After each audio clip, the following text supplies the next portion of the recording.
Okay, so we continue, and we'll explain how do we one application of the Frobenius theorem, which says the following, which I was asking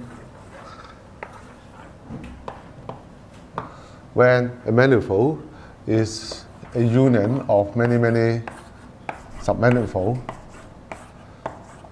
of a specific dimensions. So the question is when you can write this as a disjoint union of some submanifold of some particular dimensions. Okay? Let's say these are L, J, some set, not even, let's just say whole stop. Okay? There's the questions when it's can write as a union of some submanifold of some particular dimension, let's say k dimensions. Okay? So, if you have such a thing to the first order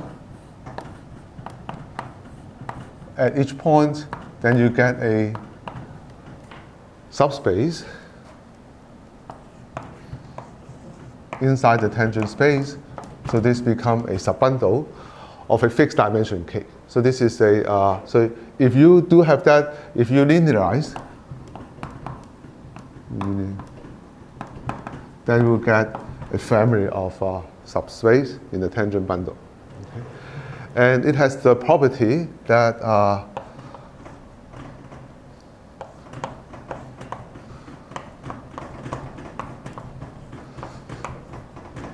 the Lie bracket of that will sit inside here. Okay, so this one, let's recall that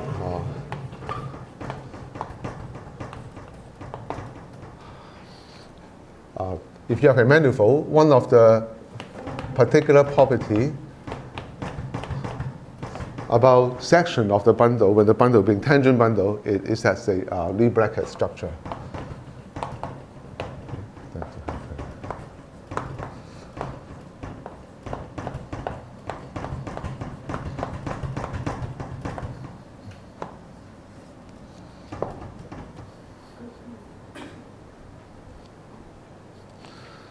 And well, before we wrote it down explicitly in terms of coordinate.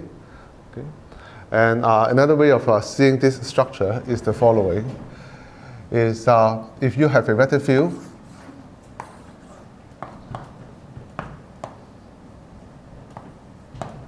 meaning that at each point you have a tangent vector. Okay? Then you can view this as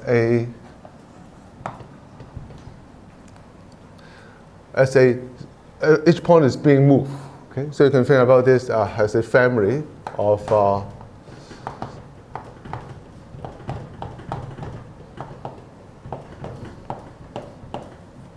diffeomorphisms. So I write Ft. So T is in here. Okay, of X as F xt. Okay. So for each T, this is a diffeomorphism. Okay. And then dft dt t equal to 0 is given by this vector field U. Okay. It's just integrate the vector field. In general, for a non-compact manifold, you may not be able to integrate it globally. But for our purpose, we are only computing things near each point. So whenever you do that, on a small neighborhood, you can always do that. Otherwise, you can just think about M is compact, and you can, or complete, and you can always integrate a vector field. Okay? So you can think about this as a small diffeomorphism. Okay?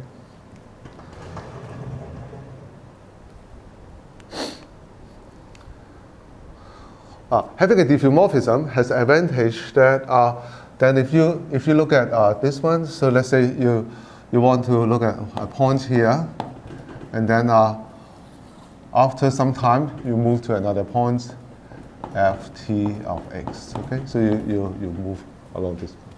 Being a diffeomorphism, that I give you identifications of the tangent space. Okay, so in particular, they give you a identification of the tangent space at M and a tangent space after time t. Okay? Okay. Because it's a diffeomorphism. So identify all the, so identify any vector here with some other vector here. Okay? So that gives you a diffeomorphism identification. And you can do that for any of its power, or you can do it for cotangent bundle. Okay? And you can do this for tangent bundle. Just identify all the spaces, right? So, and then you can look at identify any of its tensor power, if you like. Because it's identified the space, it identifies all the associated vector spaces and so on. Okay. Once you get these identifications, then you can differentiate. Okay. With respect to t. Okay, because with you, meaning that you get a map from LU, which is the same as D, let's call this map F star, for example, D of FT star, FT star, FD of FT star, DT, and T go to 0. Okay, so you can, because you can identify all the associated spaces, and then you can compare them, and then that's why you can differentiate. Okay? Okay. So that will send you you take any sections of any of its power,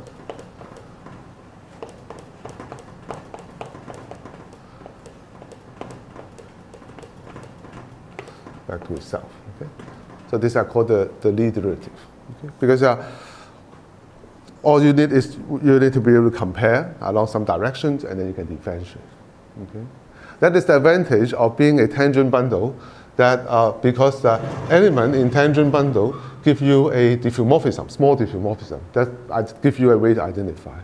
If you are doing it for any other bundle, then there's no such canonical way to identify different nearby fiber. That's why you need to make a choice, which is called connections. Okay. But for tangent bundle, tangent vector space gives you natural identifications. And this is called the Lie derivative.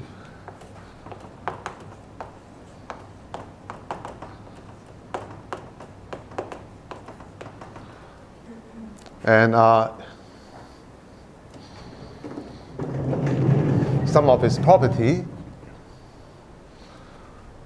so property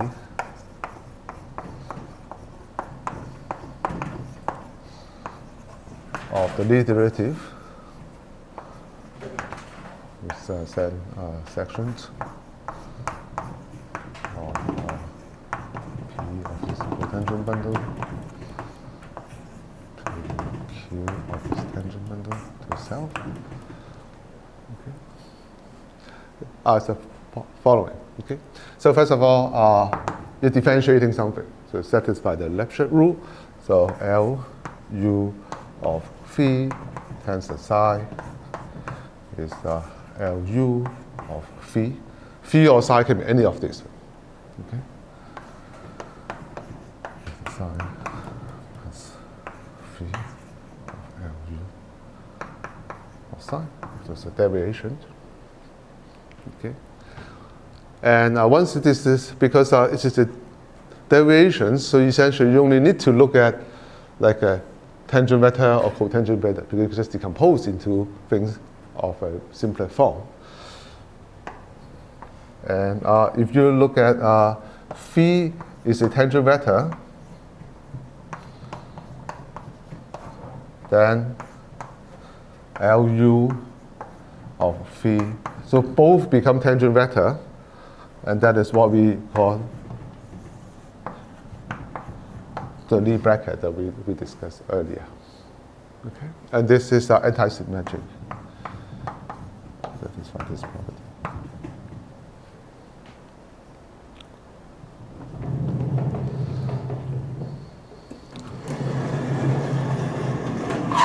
So this we have an explicit formula. How about for cotangent? In fact, it follows from this. Once you know this, then you know how to differentiate tangent. You know how to differentiate cotangent already. Okay. The reason is okay. Let me just write it down so that if phi is a cotangent, let's say if in K of that, this sometimes is a notation. It's a K form on the manifold M. Then LU of phi is D of IU of phi plus IU of D phi. Okay. You can also write this as D plus IU square of phi. So we explain that more a bit later. Okay. So you can write it in the level form. The Lie derivative, you can look at it as a square root. You can take a square root, basically. And to prove this is the following. To prove this is called Conan formula.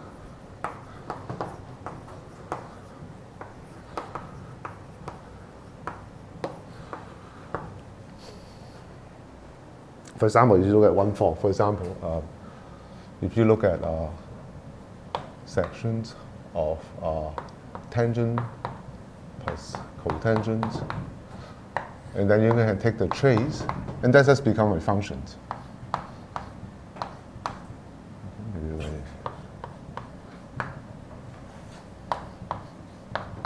Take a trace, this is just function.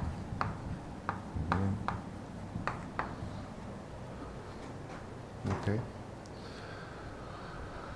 And if you look at the Lie derivative here, let's say this is vector field phi, this is a one form phi, and then you take the trace, it's just the one form you evaluate on the vector field. Okay. So this is just a function. For functions, then the Lie derivative is just the usual differentiation, because the Lie derivative is just, if a function R is canonically identified over every point. So just a usual differentiation. So this one is just a usual differentiation of the function by the vector field. Okay. And this one, if you differentiate, we already said that this is LU of V, phi plus V, LU of phi. Okay. And the claim is the trace is compatible with the differentiations, meaning that these two will be the same. You first take the trace, and then, and then you take the trace, okay? You take the trace. Okay. So first of all, this one we know is U bracket V. So the point is that once you know the Lie derivative for vector field, then you can use this to determine the Lie derivative for differential forms. Okay? So this one, if you take the trace, you get that. Okay? So therefore, once you know how to differentiate vector field, and then compatible with trace, you know how to differentiate that. Okay? That gives you the Conan formula.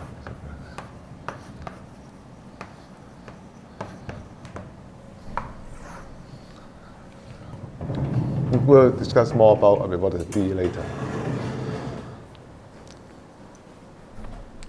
Okay.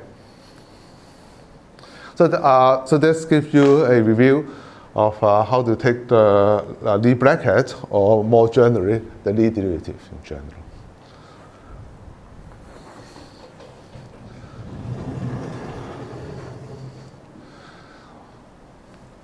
So, so the Frobenius theorem says that, first of all, if you have this foliation, these are called the foliations,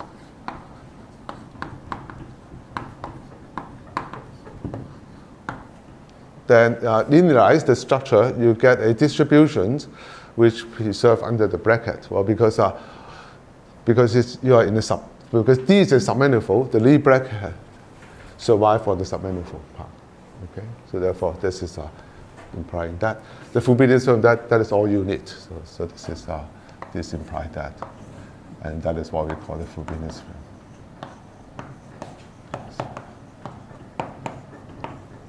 So this is called the integrability condition. You can integrate back. This is, you linearize it and then you integrate back. Integrability condition.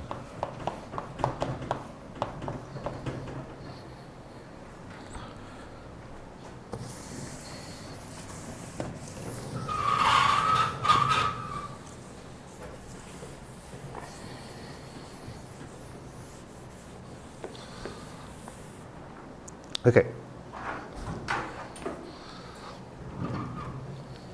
So what I just explained is this space of vector field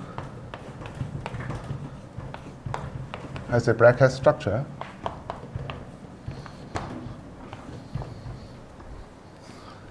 Okay.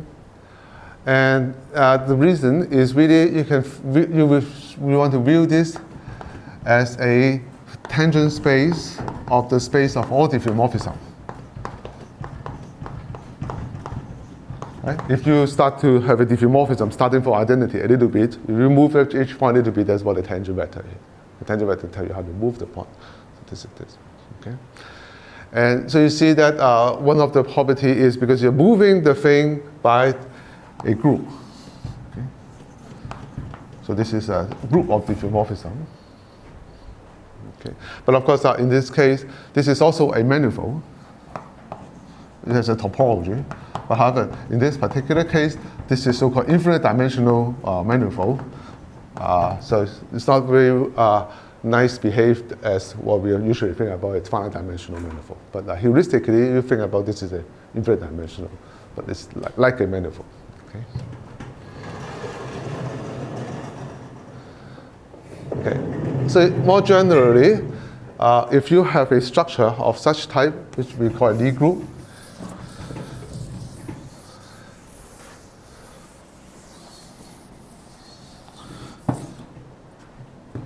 so it's the notion of a Lie group.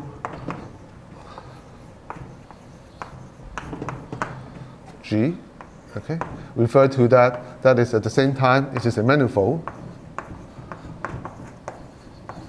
and this is also a group, so that all the group operations is compatible with the manifold structure are smooth. Okay, so that's the definition. You can feel it as a Lie group. So when I say a manifold, unless specify otherwise, it's always in finite dimensional manifold. Okay.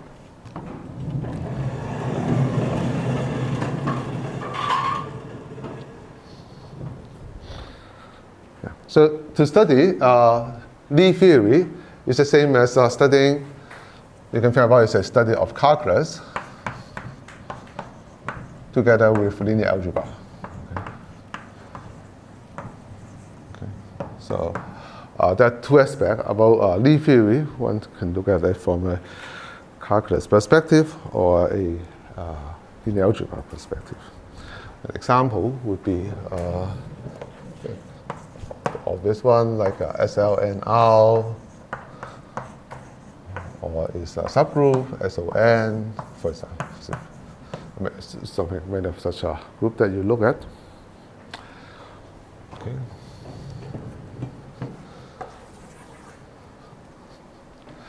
And if you have a group, then you can look at its actions on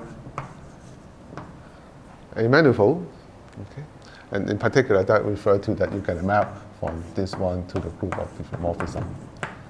You get a Lie group homomorphism here. But you also need smoothness and so on. Okay? And a particular example would be the action by left multiplication. So you have a group element G, you act by the element H as just group multiplications. Okay? So these are left multiplications. And so that's why GL refer to this as left multiplications or left translations.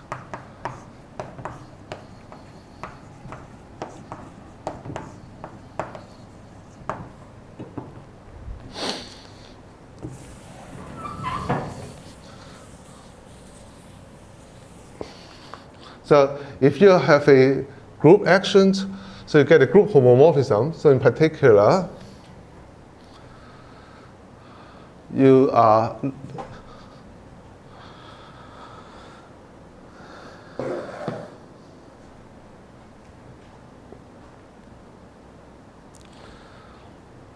you act on, so if you act on this one, so G will act on is all the corresponding tensor field, for example. Just in particular, it acts on this tangent vector field. You can just, yeah. So in the case of G, okay.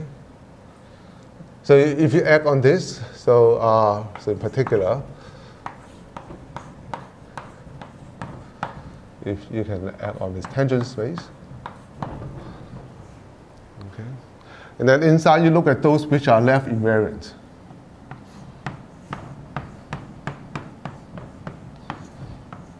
The left actions, left invariant. Okay.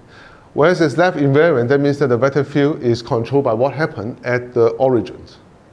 Right? So once you know what is, because the group acting simply transitively on itself by translations. So if it's left invariant, then this is controlled by what happened at the identity. So this one can be identified with the tangent space of the group at identity. Okay? These are what we call the Lie algebra. Okay? This is called the Lie algebra.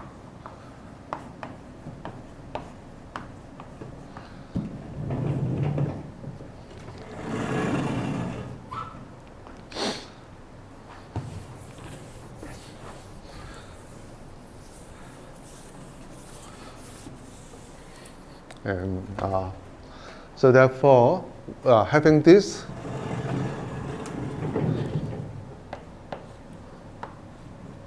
so the space of all vector field has a bracket structure that we described earlier.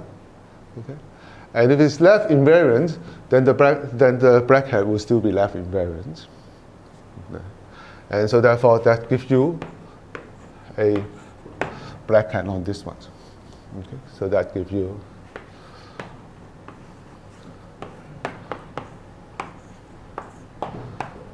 so this vector space, the vector space is just a tangent space at that identity, will give you this one. Okay. And the main part of the Lie theory is this linearized structure captures everything, basically. Okay. So it seems to be making the whole all this manifold structure in general might look very complicated, but it turned out that it's completely controlled by this linear structure. Okay? And that's where for Frobenius theorem is used. Okay. Okay. So let me look at an example.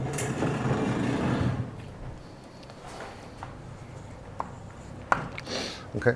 So you look at GL and R.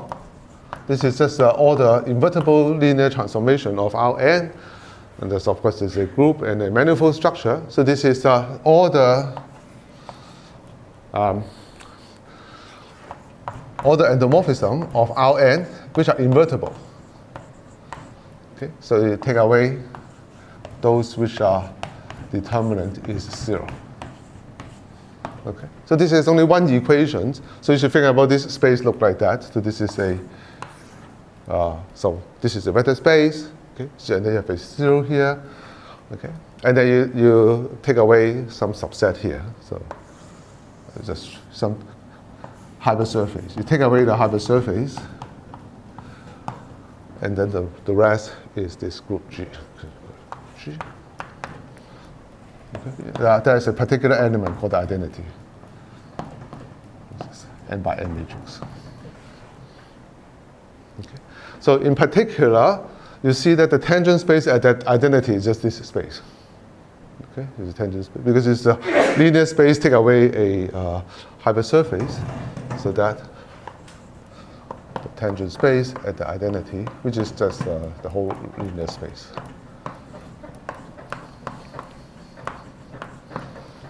Okay, and here's our exercise.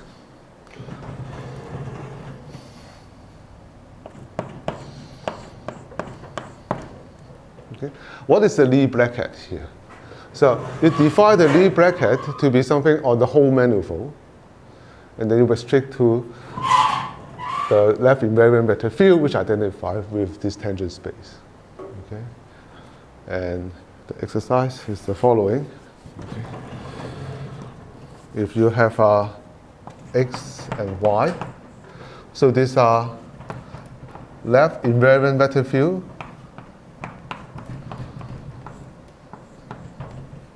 on G.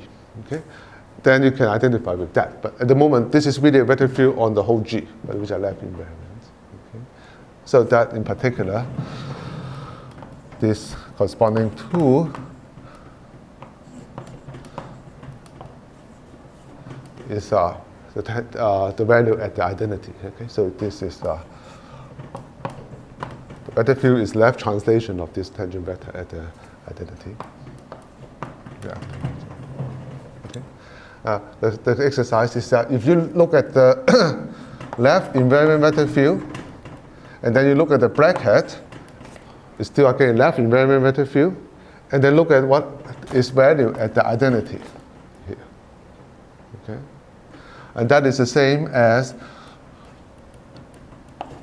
these two. Now this is just a matrix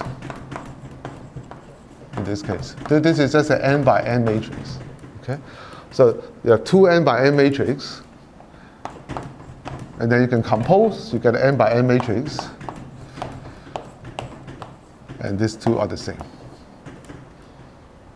Okay? This is what usually we think about the Lie bracket is xy minus yx, but the point is this is really canonically come from the Lie bracket structure on the group. Okay? Which is consistent with what we usually think about the Lie bracket as xy minus yx.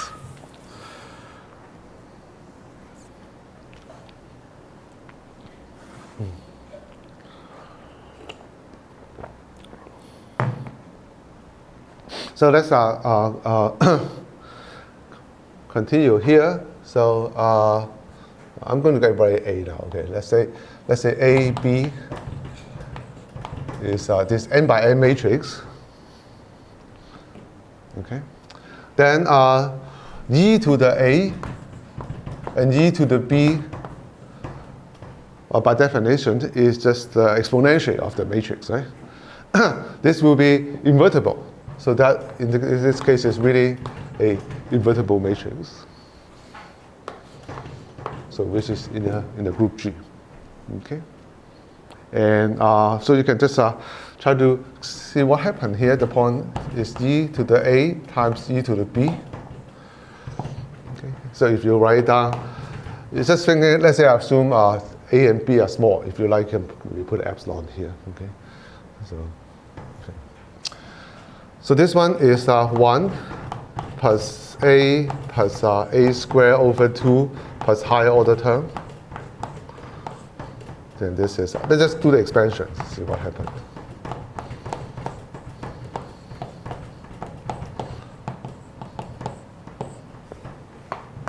Okay, so the constant term is identity. The linear term is A plus B. The quadratic term has AB, and then A squared over 2 and B squared over 2.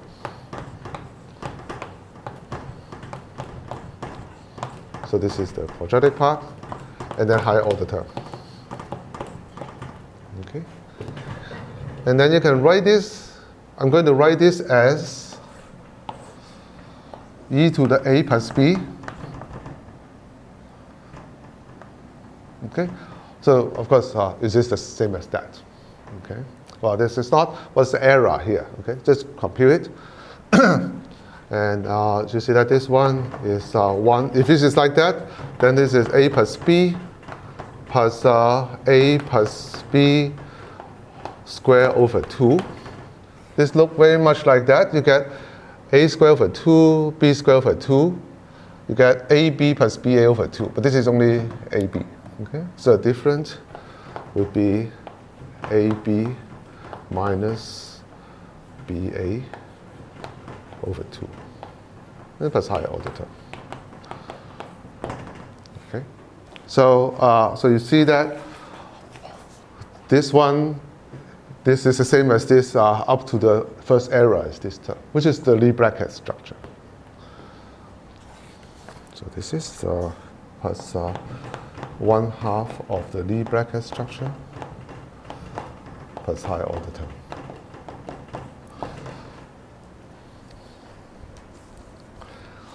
So what I'm trying to convey the idea is the Lie bracket structure is going to completely control the group structure. So this is a group structure. Okay, this is a Lie algebra structure. Okay, so this is a linear structure, but that at least to the second order is. But in fact, if you write down, you can continue to write down just explicit everything, right? Just in terms of matrix multiplications. The point is the Lie bracket structure completely controls the group structure, order by order.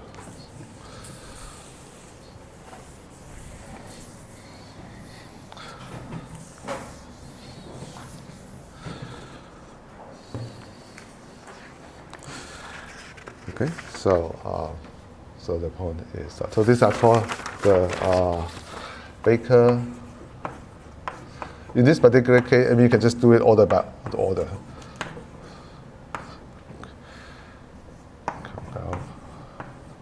Hard stop. Okay.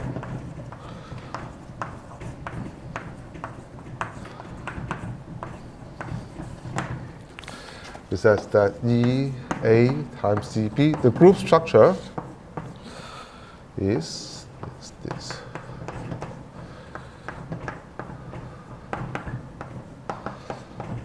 So the first term is linear structure, the quadratic structure is the Lie bracket structure, and then the third term is 1 plus 12 of AB minus B, AB.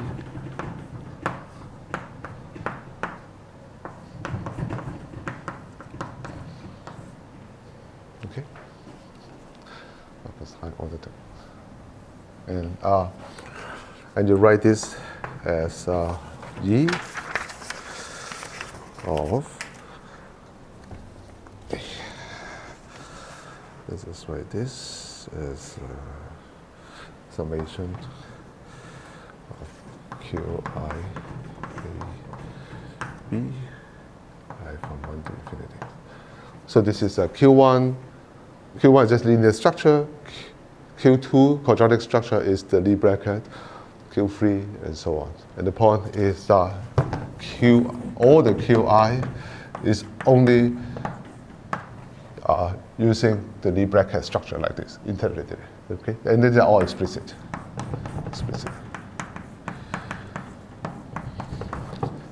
Okay? And you can do it yourself. I mean, just try to check it order by order.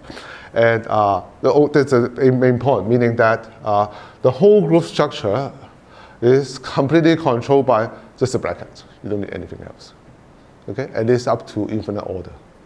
So you already see that the Lie algebra should, at least locally, because this is a Taylor expansion statement, locally determine the Lie group structure. Okay? And let me show you one example. So the moral of the story is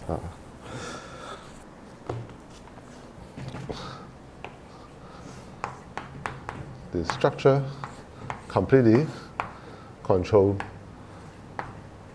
this one. There's locally, or if globally, if pi 1 of G is 0. Okay, so this is okay. So this was just a supporting this claim, and let me show you some example of how to use Frobenius theorem here.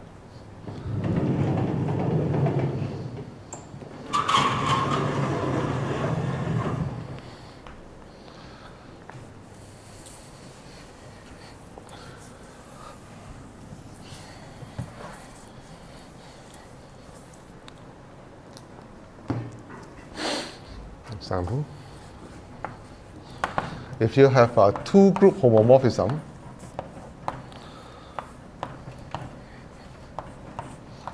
Lie-group homomorphism, okay, and if you linearize it, meaning that you look at this first order data on the tangent space, suppose these are the same, okay, then in fact imply that this is they're the same to all order.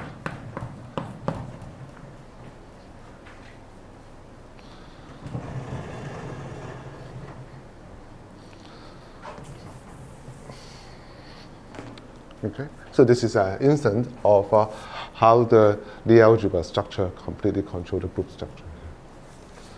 So recent.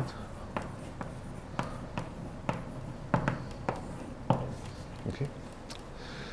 And so you have a group G, you have a space G, you have a H here. Okay. Having phi, you can look at this graph. So the graph of phi, for example, you can look at graph of psi 2. Okay, you look at this graph of phi. Okay, and you can translate it by element in H. So, and that gives you a foliation. So this is a graph of phi translated by some element in H. Okay, translate. So, just like 1, and then you just translate it. Okay, and that gives you a foliation. Okay. So you get gives you a.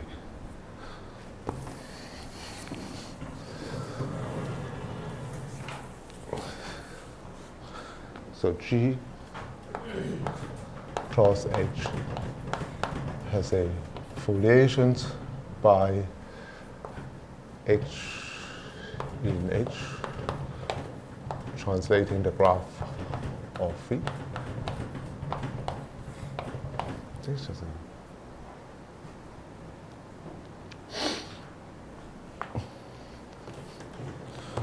And in particular, that gives a distributions in the tangent space of G cross H. It's an integrable distribution. And now, but this is all translations. So this one, in fact, completely controlled by the Lie algebra structure. So D, in fact, is a the definition of D uses only all this G and B and phi. You just look at phi and then all these translations. Okay, and also. In these distributions, using only this structure, and the integrability of these distributions follow from the fact that this is a Lie algebra statement, because it's all first order data, Lie algebra homomorphism data, or Lie bracket structure. Okay. So, so therefore, all this data completely control the D. Okay. D will control, and the Frobenius theorem tell us that D will, giving D that control these foliations. Of course, once you know the foliation, you get the phi of completely. Okay. This is phi star.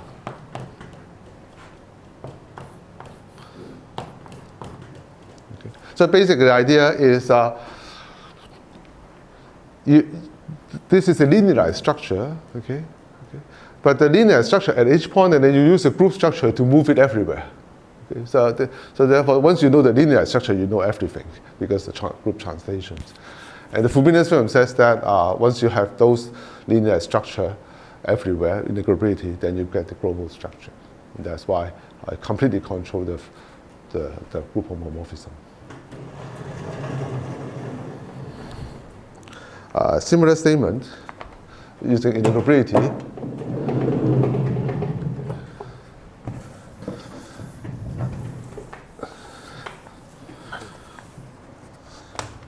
is if you have a group, and then let's say this Lie algebra has a subalgebra, okay? Lie subalgebra. Then, in fact, it comes from Lie subgroup.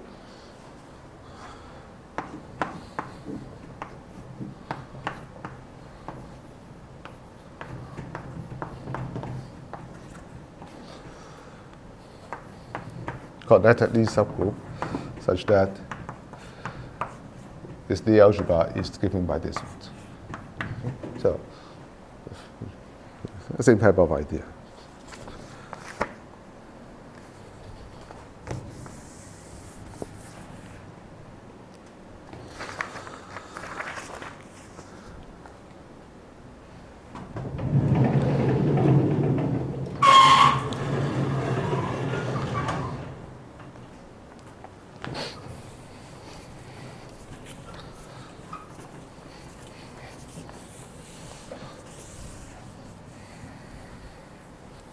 Okay, so that is chapter 3. Any questions?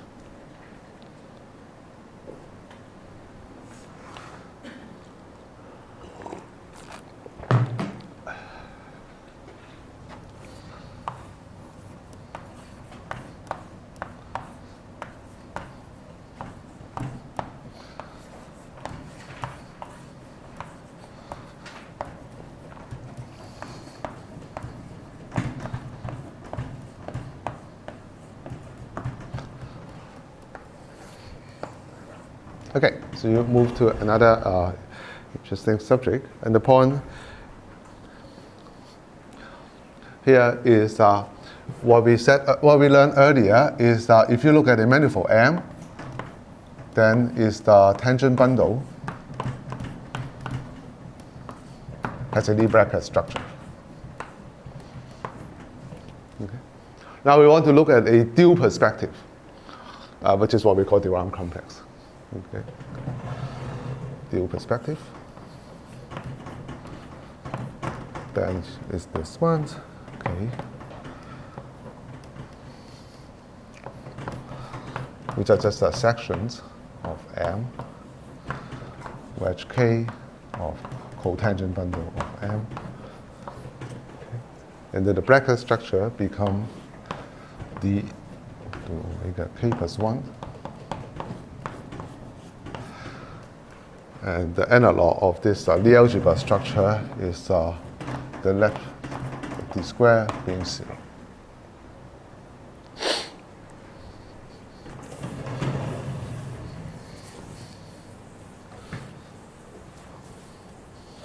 Let me just explicitly describe this, and then we'll explain that in a second.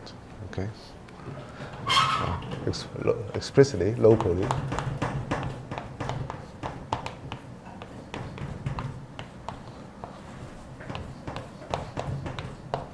Okay. So an element here, phi here,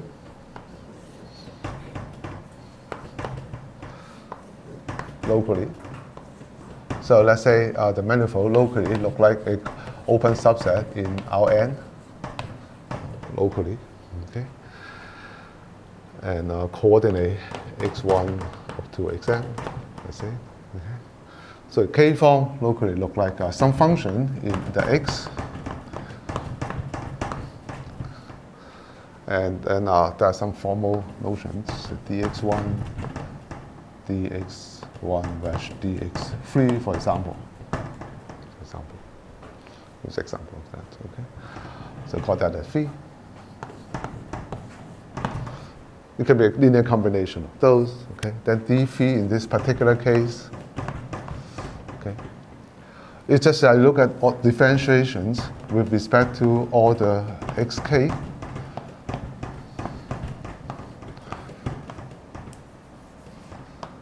dxk,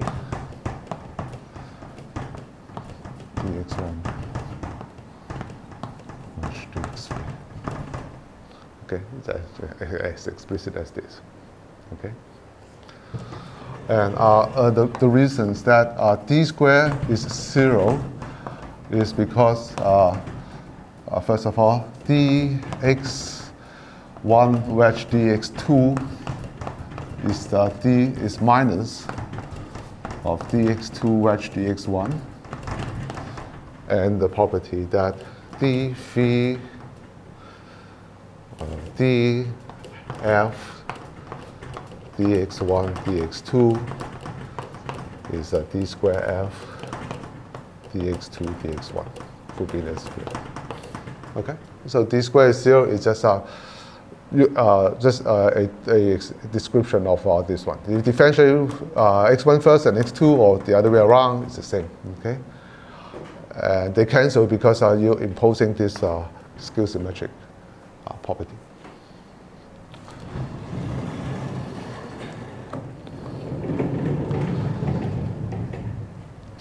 If you think about phi is like a polynomial, if you think about phi as a polynomial, then this D is the following structure.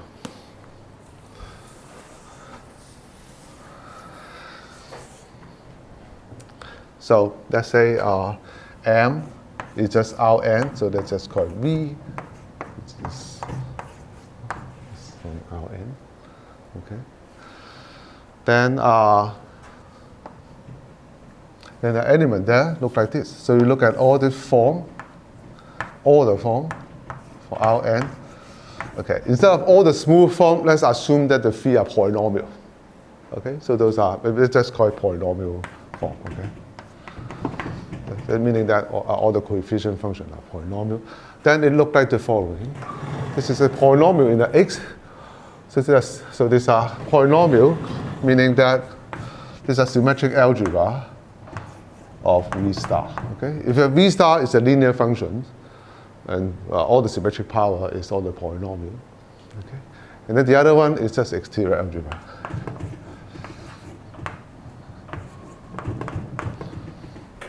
Okay, so if you don't have polynomial, sometimes people put a completion here.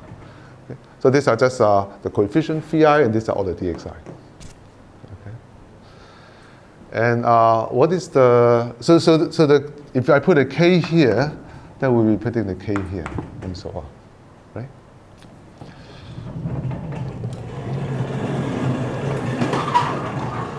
Then you have this map, which I call from V star to V star. It's an identity map. But we are going to treat the identity map by sending this one to here.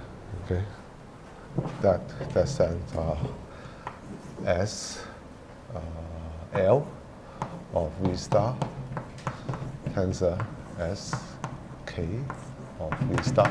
You put the element here. Oh, sorry. To here.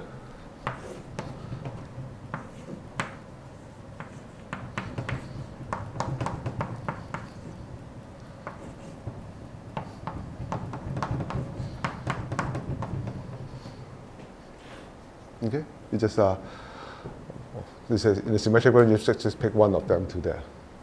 Okay, so this one decreased by one, the other decreased. And what is that map? Oh, that's what we call D. Oh, that is the map. Yeah. Okay, you're differentiating, so you're decreasing the polynomial degree here, but then switching it to the dx. Okay, so the D map is really just you're treating this in the symmetric part, and then treating this in the exterior part, moving one of that, and then D squared.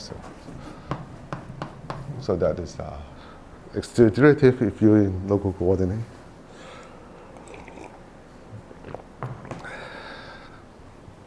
But let me just give you a quick remark.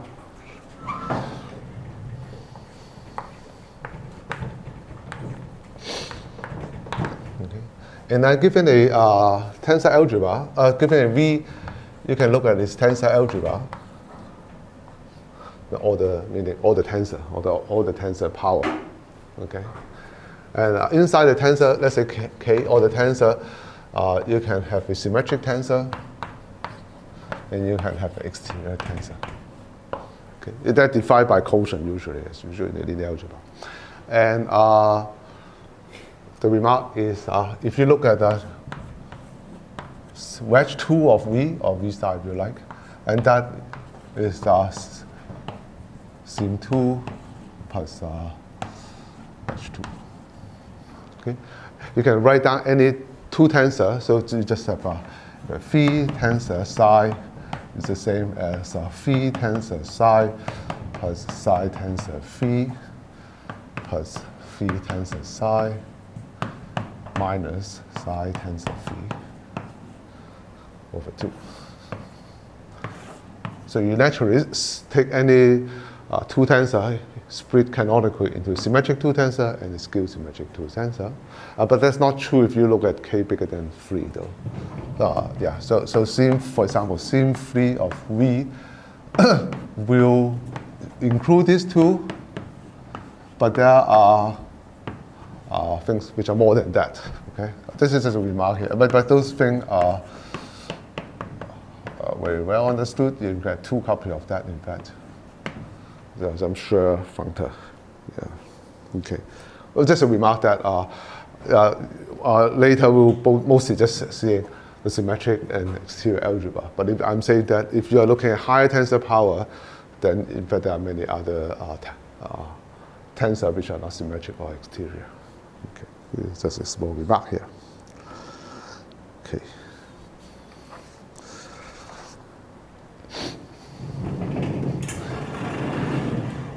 Okay, so let me explain in what sense these are the dual structure.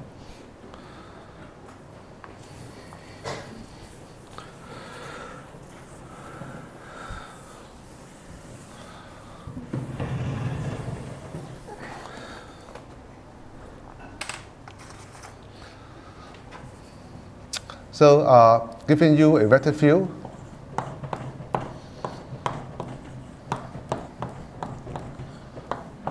okay, what does a vector field do? Okay. So if you have a space here, a vector field meaning that at each point you have a vector. Okay, tangent vector. Okay. And you can use this tangent vector to differentiate functions. Then that's what what we usually call the Lie derivative. It just sends a functions, differentiate the function along that direction, because a function is just compare the value of the function along this flow. Okay, this is good differentiation. It's a usual differentiation. So for example, LU of a function, sometimes we just call it U differentiate on the functions, right? It's just, if you write U as uj ddxj,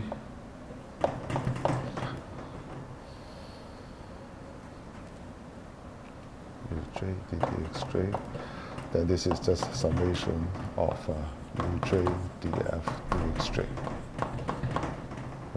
Just differentiate the function. In fact, this is intuitive. What do you mean by, you see that once you have a tangent vector, you can use that to differentiate function, and of course satisfy the Lefschetz rule. But in fact, if you really think about definition of a manifold abstractly, this is how you define tangent vector. Okay.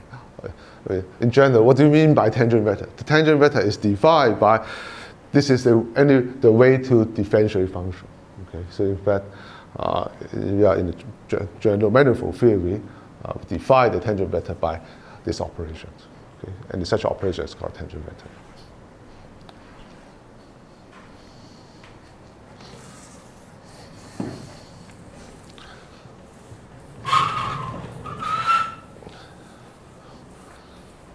So these operations, these are by tangent vector functions. You can turn a function to another function. Another way of saying it is the following. You can send, if you have a function, and then if you have a vector, tangent vector, then you can get another function. Okay? But this is linear in U in the sense that you can write this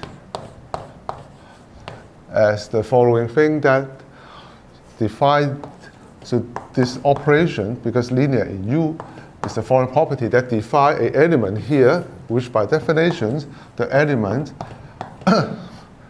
evaluating, because this is a cotangent vector, so when you evaluate on any tangent vector, that should become a function. That function is called Fu. Okay? So this is just a dual notion about the derivative. So this is the derivative, and then you turn that into operations on the form level. Okay? It's the same structure. Okay?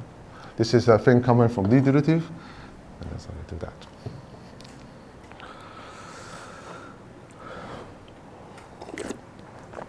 And this is and once you do that,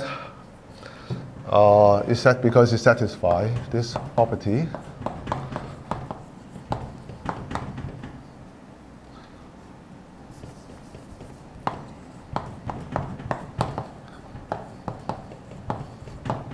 And then you can extend this to operations which continue to satisfy this property up to degree, okay? By just decaying this to satisfy the same property.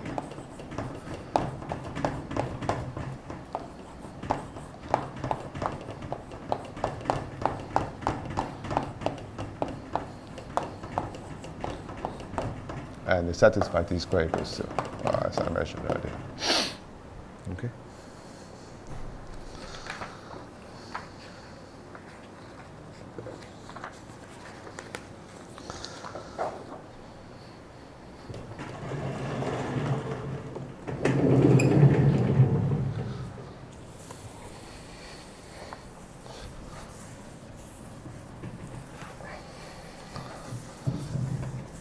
Okay.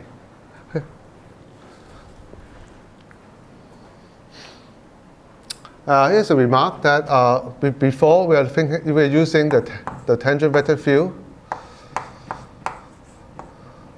this type of structure. Now this type of structure is related to this the Round complex data, right? We're just saying there's a dual structure by that. Okay, so it's equivalent data. And so we formulate the Frobenius theorem here, the Frobenius theorem.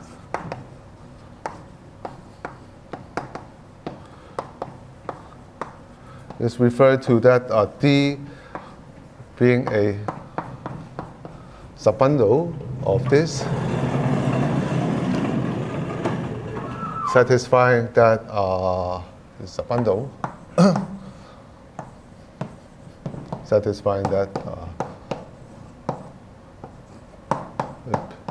the bracket preserved the section there. Okay. And I'm going to explain to if you describe the same thing on the differential form level. Okay. So once you have D,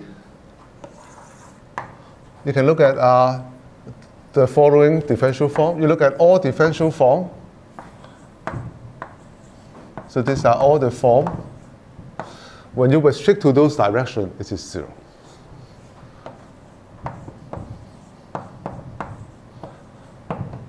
The definition. So you start with a distributions, meaning there's a subbundle, and then you can look at all those forms we restrict to that. This is 0. Okay. And this is an ideal in the following sense that, okay, so first of all, this structure, so this one should view this as a product structure of a form, and then a D here, okay? And this is called the differential graded algebra. The grading is this one is a grading, it's an algebra structure, and they have a differential which are compatible in this way. Okay? The differential and the algebra structure satisfy the Lefschetz rule. Okay? So this is ideal, meaning that it's ideal for the algebra structure. Okay? Because it clearly is true if it's phi satisfy this, then if you wedge with anything, it still satisfy that. Your phi already 0 on D. Okay. But another thing is something which is ideal here may not really come from a subbundle. Things come from a subbundle is things which are locally generated by one form. Okay? So this has a property that this is locally generated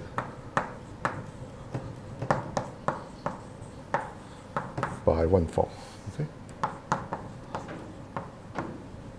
So these are okay. That means that there exists omega 1 up to omega n minus k. Let's say this is k dimension subbundle. So this is the one form which are due to this k dimensional submanifold locally, okay, which are linearly independent every point. And this is the ideal generated by the phi.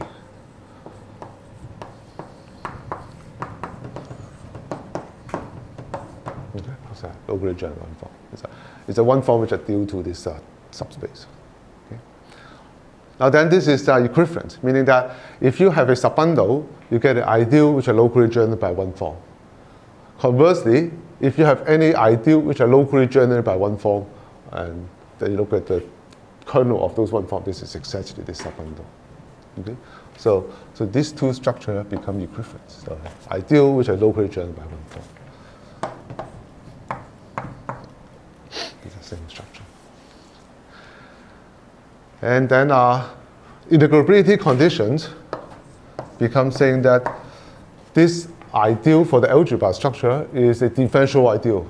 Okay? So it's an ideal as a DGA in it. Okay? So this says that D of that inside. Okay? So it's a differential ideal.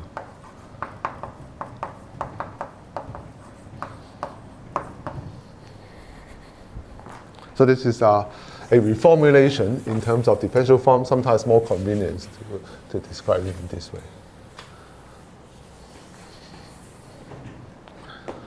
Okay? And the reason is simple.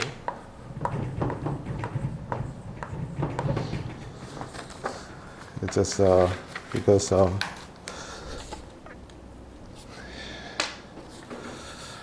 if you look at a vector field, so x and y are vector, and let's say omega is a one form, okay?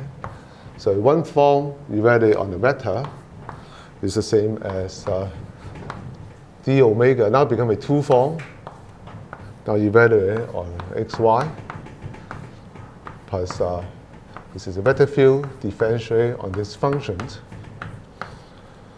minus y differentiate of that.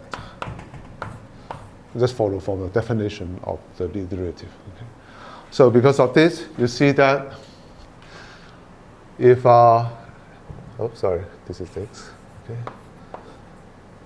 If x and y are in the kernel of omega, its bracket is still in the kernel of omega if and only if d omega vanish there.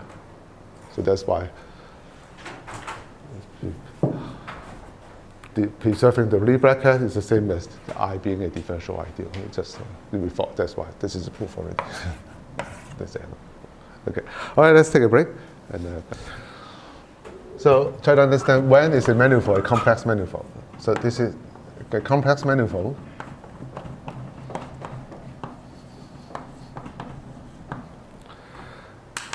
Meaning that the manifold is covered by chart. UI, Uj, and then that is identified with some open subset, and Cn that is identified with some open subset, and Cn, okay, and then along the intersections require this map be on some open subset of Cn satisfy the transition function is holomorphic functions. Okay, so if you have that, then you can the complex analysis on one chart and the one on the other chart are compatible. Okay, so they are complex manifold. And if you linearize this structure, of course, you lose a lot of informations. All you get is at each tangent space level,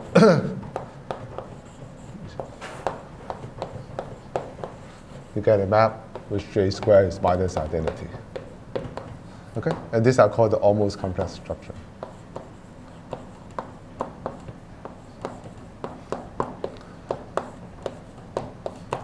Okay? The question is, when an almost complex structure really comes from a complex structure? Okay? Is that integrability conditions? Okay? So let's try to analyze the situations. If you are given a linear map, what do? Well, do eigenvalue decompositions. Okay? But because the eigenvalue are plus minus I, so you get an eigenvalue decompositions after you complexify.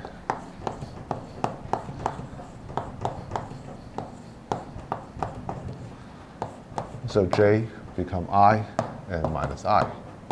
And we call this 1, 0 and 0, 1. And they're conjugate to each other.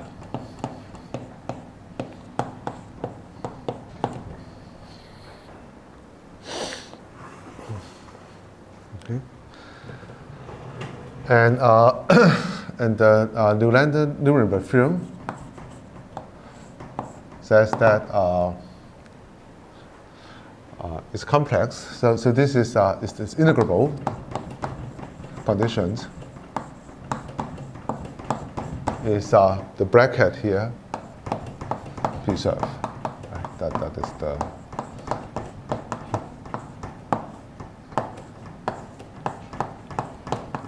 so meaning that if the bracket preserve the 1, 0, then they imply that you come from a complex manifold. Okay? Yeah. All right. So we want to look at a dual perspective.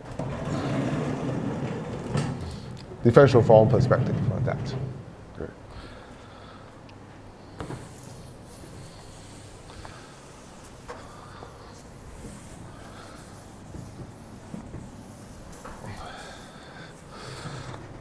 So instead of bracket, we want to use D. Okay, dual perspective.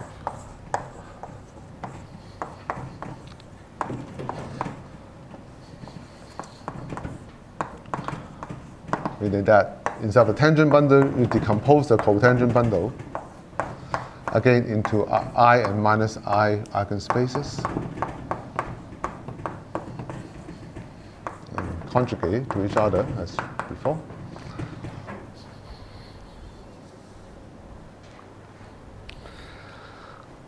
So so these are sections we call the one form. So therefore, all the exterior power will also decompose accordingly. So if we K of this can be the K power can distribute into 1, 0 type or 0, 1 type. So there are some P plus Q equal to K. Okay, and this P of the 1, 0 and Q of the 0, 1.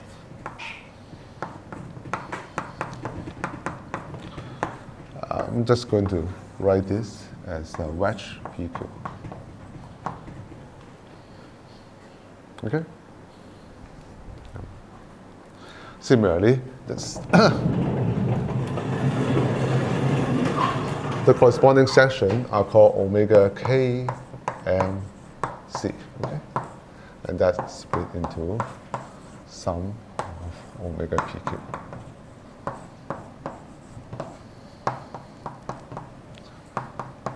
Okay, now we want to understand how the D behave.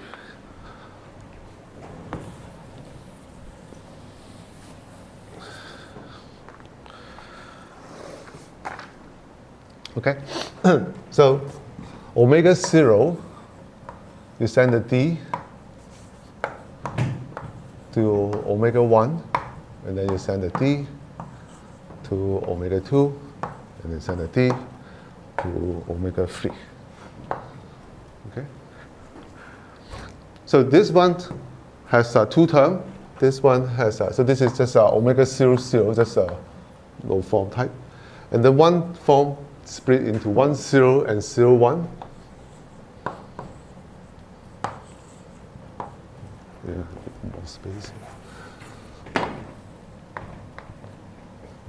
Get omega 1, 0, 0, 1, and then two form, get 2, 0, 1, 1, 0, 2, 3, 0, 2, 1, 1, 2, 0, 3. Okay? Yeah. So the D will send something here to here, and something here to here, and so on. Okay? And first of all, we just label this called D, this called D bar. That's just labeling that when you send a PQ form to +1 or +0, 1, +1, 0, these are called D. This is definition of D and D bar. Okay? So for example, if you just take this one, then we'll send it to this are called D bar, and this are called D, but there could be another term here though. Okay, called N. Okay. This is because we are only in the almost complex structure. All we have is here. This is the structure that we have. Okay? It's just at each tangent space, you have a linear map with squares minus identity. That's the only thing we are using at the moment. Okay? Then D will have this term. And then continue to look at this term. Then you get D bar, D. And then the term, if you move to a term, is called N. And then you have another term, move 3 term. And then the claim is that it's always 0. This term is always 0. Okay? In general, it says the following.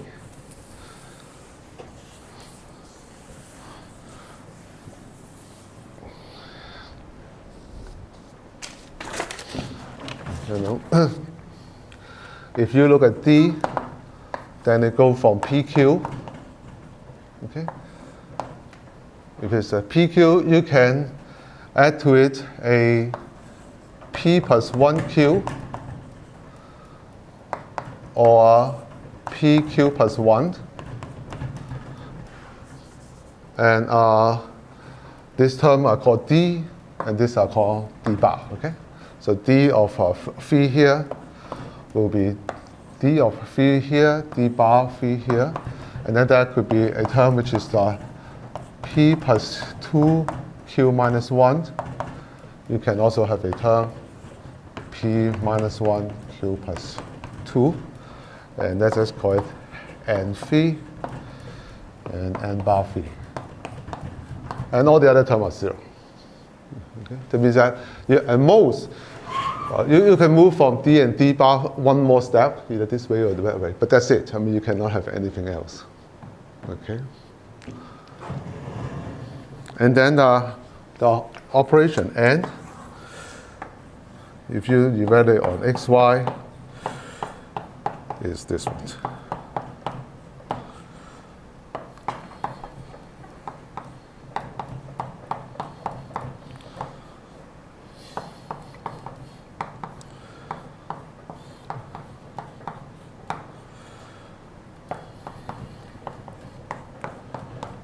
So only depend on J and the Lie bracket structure, H and bar and so on. Yeah. So this is called an Mensa tensor.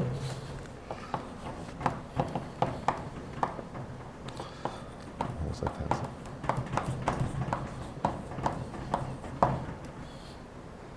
Okay. So why is that true? Okay. In particular, this is a tensor. There's no differentiation here. So these are the differentiation. These are first order differentiation. These are just 0 order term. Okay. So why are these?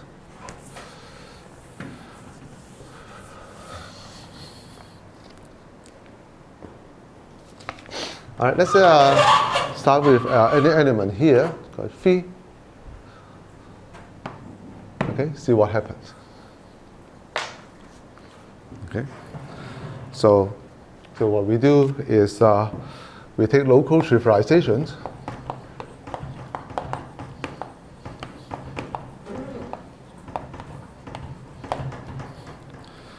So these are eta 1 up to eta n for t star 1, 0, and then it's bar for, because they are conjugate to each other. So, yeah, which is you just choose any trivialization, local basis or frame if you like. Okay.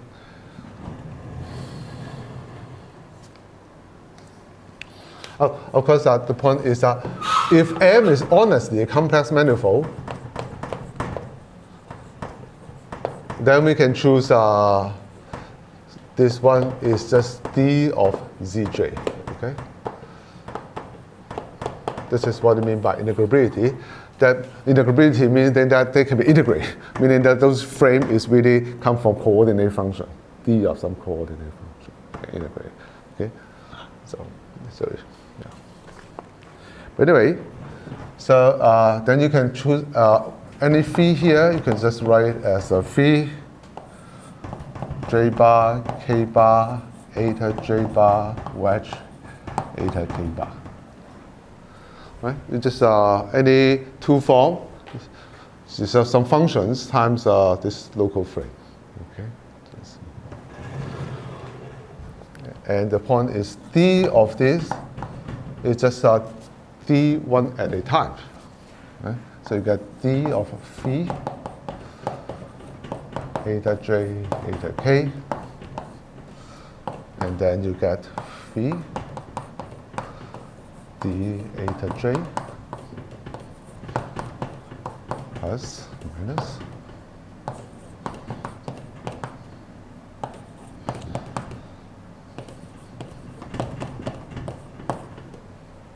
okay. So it's a function times this local frame, and they just differentiate one at a time. That's the rule. Okay. This has two terms. One is D phi. One is D bar phi. Okay. So you see that this is 0, 2. Now together with this is 1, 2. This is 0, 3. Right? This is 0, 2, this is 0, 1. Together is 0, 3. Okay. Now this one, this is a 1, 0, 0, 1 term. But what is this? Well, this one, eta bar is here. Okay. So the worst you can do is you can be this one, or that one. Yeah, you can at most go to this one. Okay. So this one, so this is this 0, 1. It always have a 0, 1. So this could be a 2, 0, 1, 1, or 0, 2. It doesn't matter. Okay, so it could be a D bar part, D part, and then the N part. Okay. No matter what you do, you can never get 3, 0 because you always have a 0, 1 here already. Okay, you can never get 2, 0. Okay. And the same here. Okay. So therefore, you see that this whole thing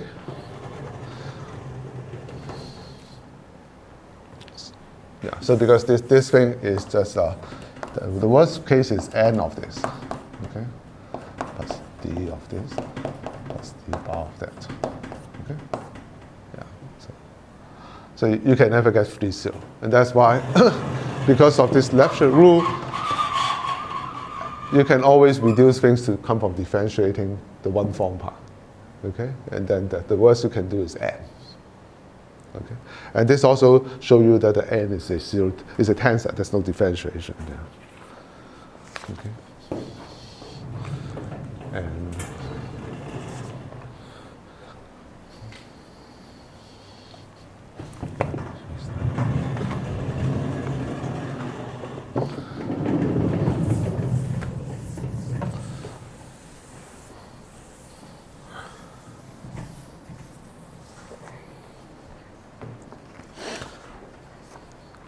Okay, so D really depends, it's the n plus d plus d bar plus n bar.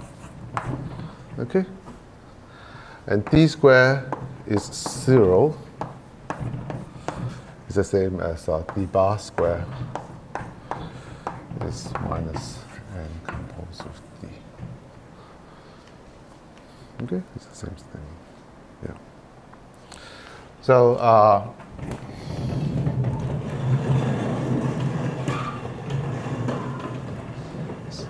if M is a complex manifold, then you can choose this eta j bar to be d of zj bar. Okay. Then n of this will be 0. Because the bar square is 0. Okay. And this is integrability conditions. So the integrability is the same as n equal to 0, which is the same as saying that the bar square equal to 0. Yeah. Okay.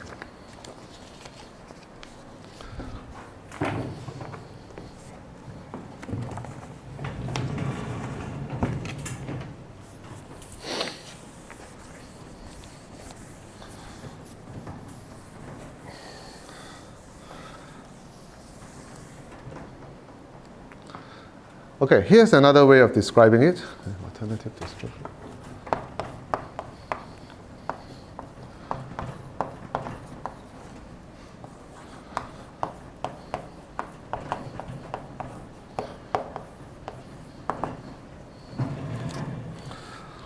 So, okay, so first of all, we have J from this satisfies J squared is minus identity. So this is the almost complex structure. And the question is, when is this a complex structure?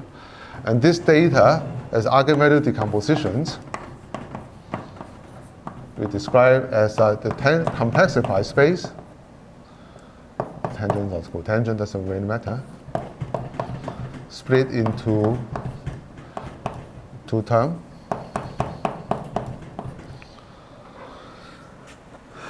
Maybe a node star here.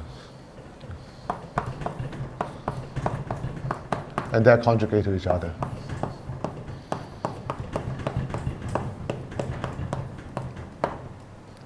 Okay. And what is this structure? Well, this is it. Okay. Once you have this, then you declare J to be I and minus I. That's the same structure here. So these two are exactly the same structure. So all you really need is this data. So that is the same as you have this subspace inside this. So you have a n-dimensional subspace inside this 2n-dimensional space with the property that this interset is conjugate, is trivial. Okay? So this data is the same as on this tangent bundle, you have a rank n subbundle such that its interset is conjugate is 0. Okay?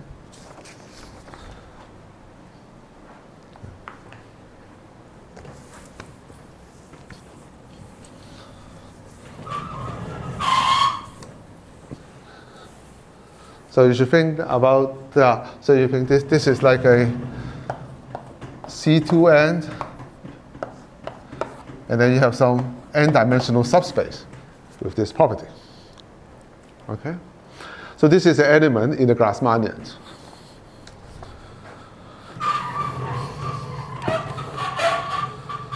So let's look at the dual space perspective.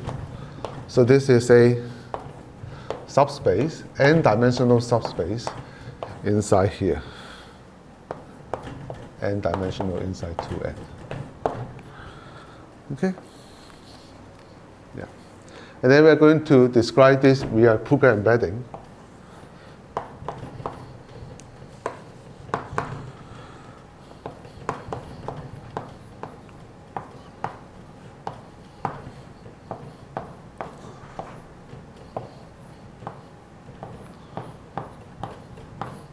Inside here. Okay, in some projective space of dimensions 2n choose n minus 1.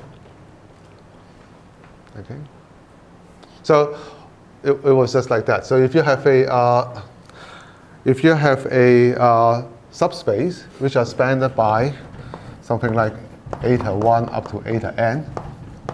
Okay, this is a n-dimensional subspace inside 2n-dimensional space, and then you have, let's say, the 10-dimensional subspace is spanned by n different vector, linear independent vector, and then you just send it to its wedge product.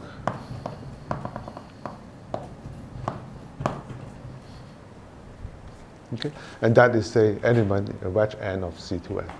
Okay, and that is well defined because if you scale that, you can choose any other basis, then this one is only different by its determinant, which is non-zero number, and that's why it is well-defined element in the projectifications. Okay. And that is called a Pruger embedding. Okay. And Pruger embedding, in fact, you can identify the image at exactly things like that, meaning that the image of the Grassmann are exactly those n form which are decomposable n form. Okay, so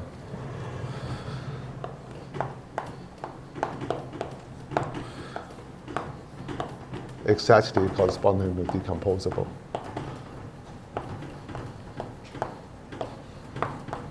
form inside here.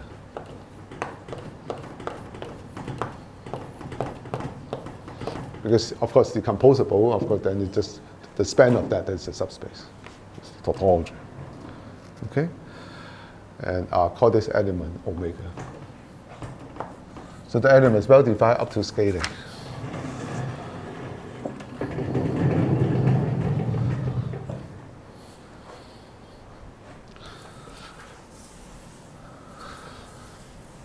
So, of course, if you are in an honest complex manifold case, locally, omega is just a DC1 wedge up to DCn.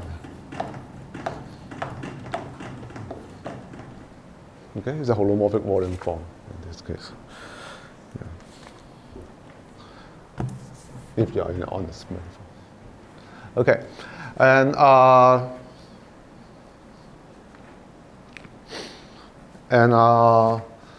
what I would say? Yeah, okay, yeah. So that was just describing this data. It's a subspace here. We describe the subspace as a decomposable element in this one. Now I want to describe the subspace, really defining an almost complex structure, right? You also need this condition to make sure you define almost complex structure. And that statement is the following. So this T10 is the same as T bar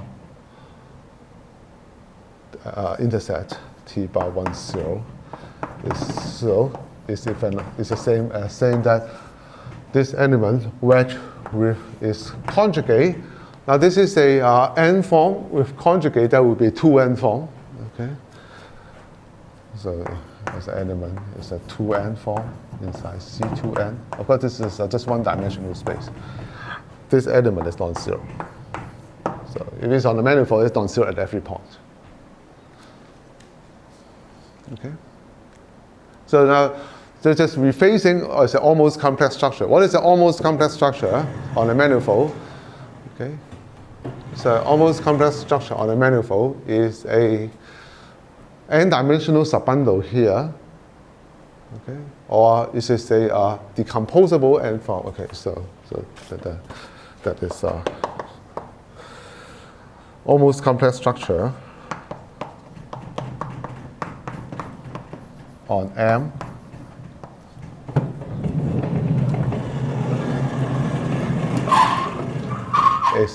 is exactly corresponding to an element which is sections of M.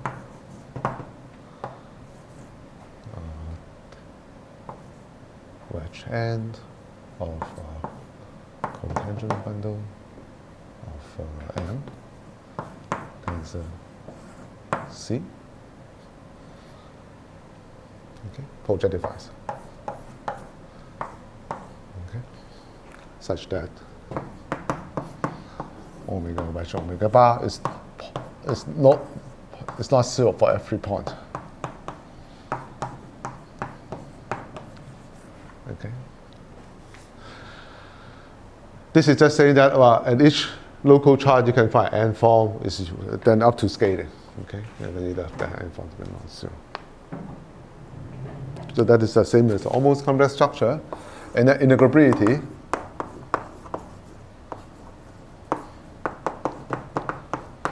is equivalent to saying this is a differential ideal, meaning that d omega is alpha wedge omega locally, let's say. Okay. So for example, if d omega is 0, then that's true. Okay. So if you have for example, if you have a global n0 form, which are decomposable, and then, sorry, it needs to be decomposable. And satisfy this, and this is an integrability condition. So the form being closed implies that it's an integrable complex structure. Yeah. And that is quite useful when the study of the formation theory of complex manifold. Yeah.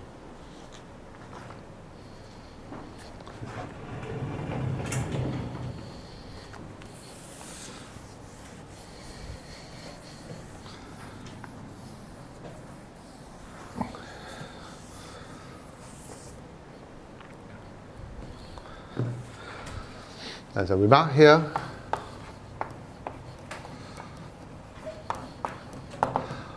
let's say you already have a complex manifold.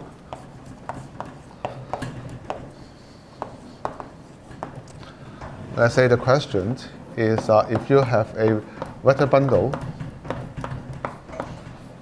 okay, the question is this a holomorphic vector bundle?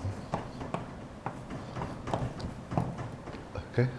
Now what does it mean? It means that locally,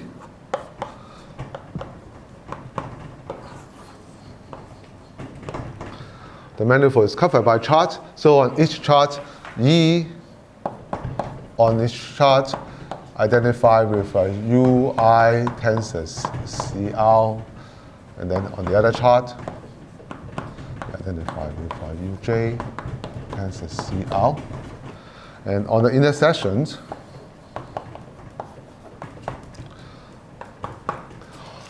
then it becomes a bundle identification. So at each point, you get a map to GLRC. I still call it GIJ, but this map is really the transition function for the bundle. You require this map to be holomorphic, meaning the following. That's already have to use the fact that the manifold itself is a complex manifold, so you can talk about D-bar operator. And then this is just a matrix. So this is all the matrix coefficients are holomorphic functions. Okay, so that is what I mean by that. So this property example enable us to talk about. So with this property, then the notion about holomorphic section makes sense. Because our holomorphic section, meaning that on each UI, is corresponding to a map from the UI to C. But then because Sj is Gij Si, okay. So this map being holomorphic are compatible because dsj bar become d bar g si plus gij d bar si. Okay. So because this is, if the bundle is holomorphic, then the section being holomorphic can be defined compatibly on this chart. Okay. Otherwise, you cannot define what they mean by D bar S, because it's not compatible from one chart to another chart. Okay, so that so this you can talk about everything from one chart to another chart become compatible and so on. Okay.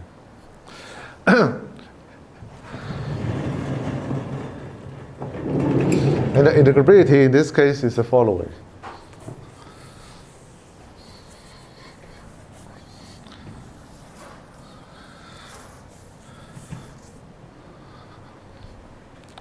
Let me just tell you the answer.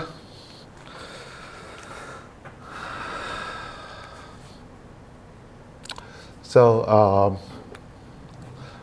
so this is a result of Atiyah, Hitchin, and Singer. Just applying the integrability theorem in this case. Okay. That you have a holomorphic structure on that is equivalent to having like a D bar operator, as I said before. The form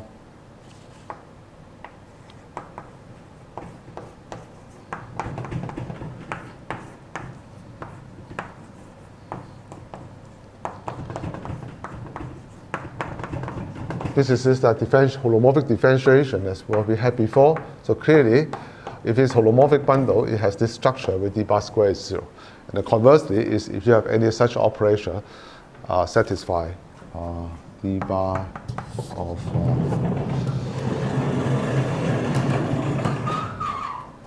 some functions times some form is the usual D bar for functions. So this is for the, on the manifold. So this operation satisfy this property. This is on the manifold itself. And all you need is D bar square 0. Okay? That is equivalent to having a holomorphic bundle, and which is the same as saying that exists. This is like half of a connections.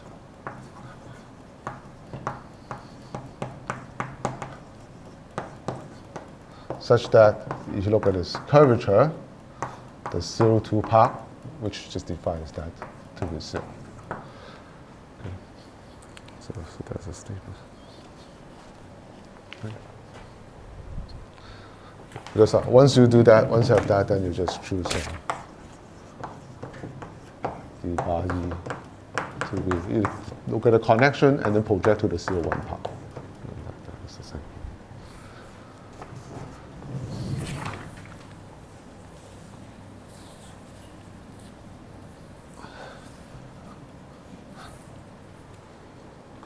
So just a remark here.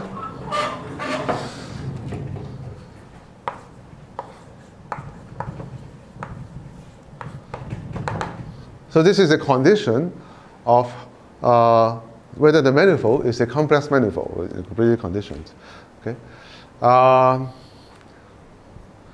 it's easy to solve the equation. So this is highly non-trivial questions. So first of all, if this one is an almost complex manifold, of course, that already implies that it has to be even dimensioned. As a real manifold, it has to be even dimensioned. Of course, that's needed. Now, how likely that you have a complex structure? Okay, it's very difficult to see that whether maybe this specific one is not, but maybe you can find another one. Maybe change a little bit. Okay, when is a so this question. First of all, this question about starting with a manifold M. Whether you have an almost complex structure, that question is the topological question that can be answered explicitly because you have all this description about subbundle and so on. So that question is a very checkable question. So it's very easy to determine when a manifold has an almost complex structure. But does it have an integrable complex structure? Okay. So when so of course, if n is 2, that's a Riemann surface, you always are complex. Because n is automatically 0. There's no integrability is automatic because n will be something sending to 2-0 form. There's no 2-0 form at all. Okay, so it's automatically true. And n equal to 4. Okay, there are obstructions.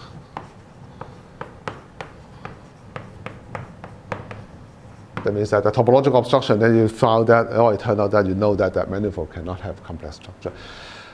Complex surface has been studied a lot by Kodaira, in fact. So Kodaira has a rough classifications of complex surfaces.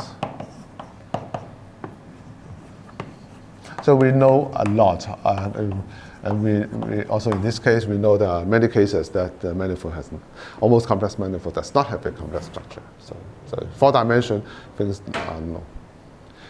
When n is bigger than or equal to 6, that is completely unknown. Okay.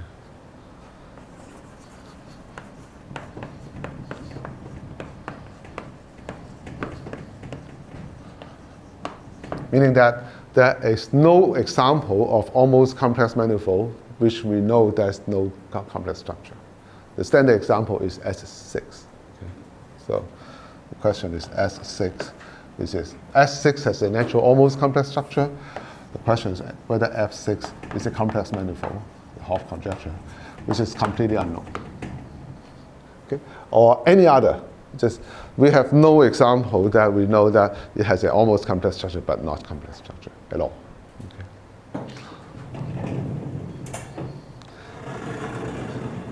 Here is a construction of many complex 6 manifold.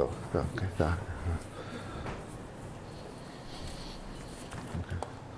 But we do know that there exists many 6-dimensional complex, 6 real dimensional means complex, 6 real dimensional complex manifold, means complex 3-dimensional.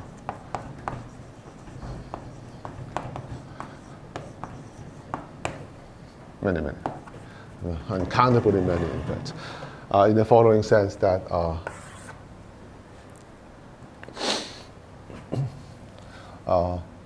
given any 4 manifold, given any 4 manifold, okay, any. So there are just uncountably many possibilities. Okay, just given any 4 manifold, and then if you're willing to look at a large connected sum with CP2 bar, call this manifold Mn. As long as n is sufficiently large, then there exists a S2 bundle. These are called the twistor bundle. So this is 6-dimensional, okay? And this is a complex manifold.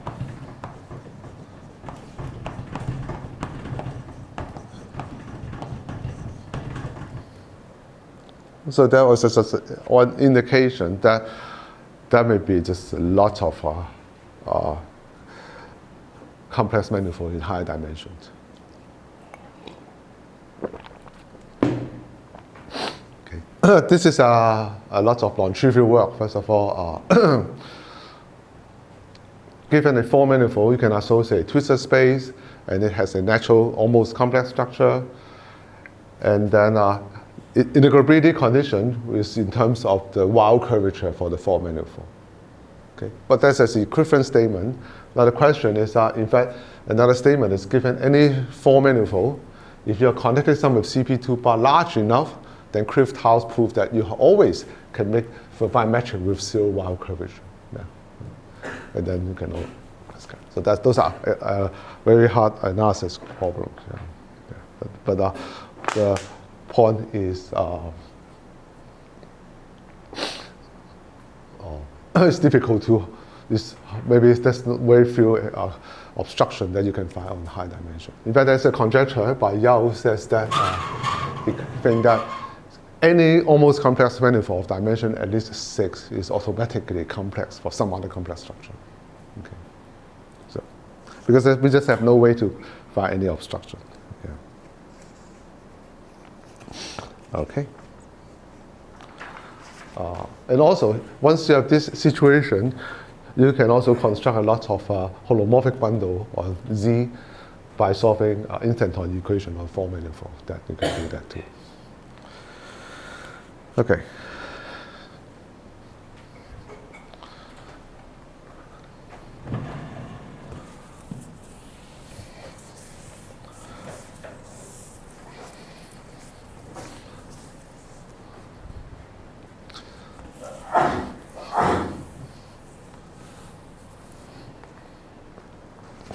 All right, so we were discussing the round form.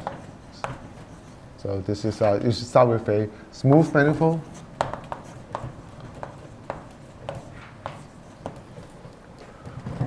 Then you have this one, so omega k of m d, omega k plus 1, d squared equal to 0. Okay. So d squared is equal to 0, so you can look at its kernel over its image.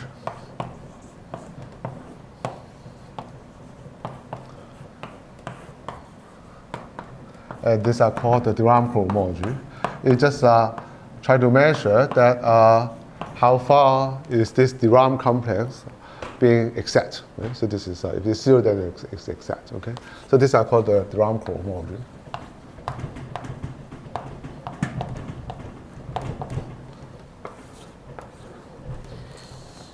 Yeah.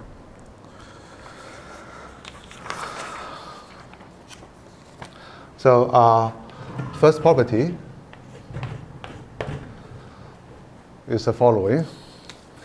It's a fundamental theorem of calculus. It says that the following: if you have any functions,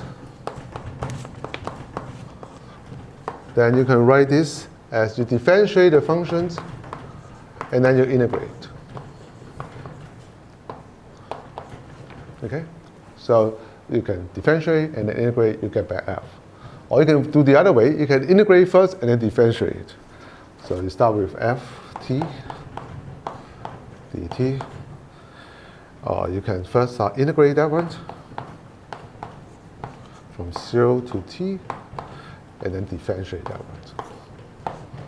Okay, get back to itself. So this is a fundamental theorem of calculus, or we call it Poincare lemma.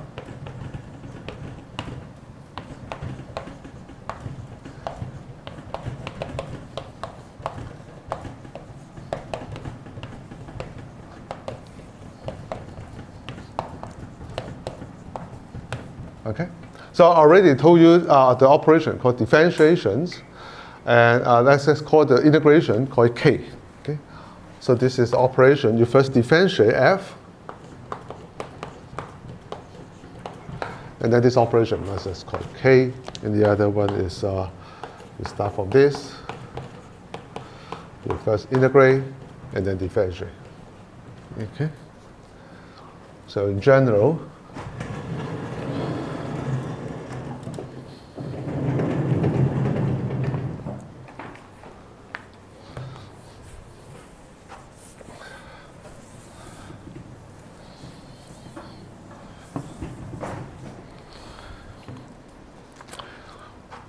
So this is, you view this as a zero form function on T. So zero form in here. So this is a one form in R. Okay. So anyway, it's one-dimensional space. You only have zero form and one form anyway. Okay. And then you do it on the family. Okay. You do this on the family, and then you look at M cross R. This is a family over M. So the projection is called pi, and then you attach it to 0. I mean, there's 0 here, and call this section S. Okay, and just send a point to 0. Okay. And then we define this operation. Okay, we know how to differentiate. The d is there already, just like before. There's a differential formula here. Now we define integration k. Go from a Q form.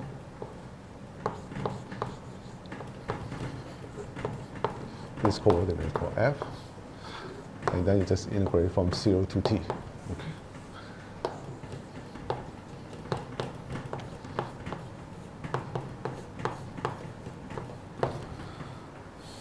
Okay, got this k.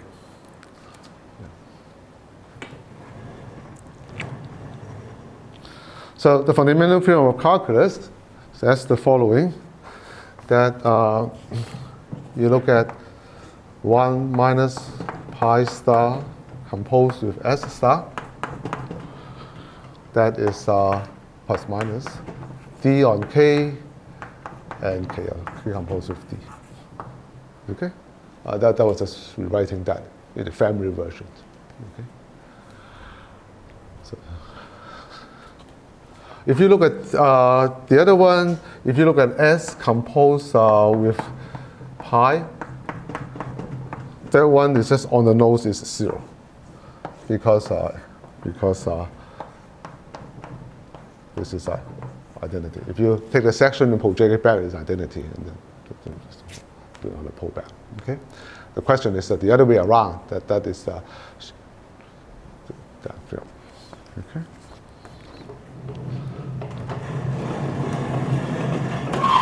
So it says that if you think about this is trivial, then this says that pi and S are inverse to each other.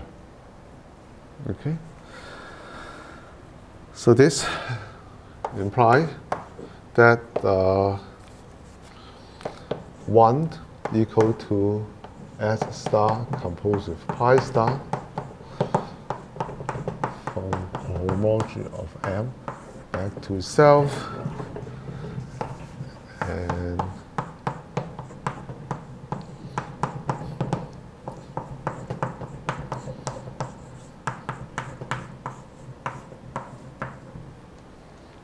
okay. And so it means that pi and S are inverse to each other, basically.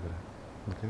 And the reason is because if this is on the level of form, okay, and then it descends to the cohomology, when anything which is close, this is gone. Okay, and then that will be equal up to exact form. So on the cohomology level, that will be identity on the cohomology level. Okay, so on the form level, it's up to D, and this is called homotopy operator, and on the cohomology, that will be 0. Okay.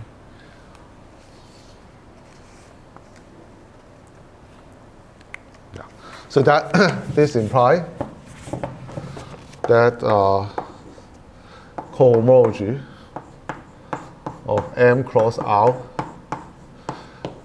is isomorphic to cohomology of M. Okay. Pi and S are inverse to each other.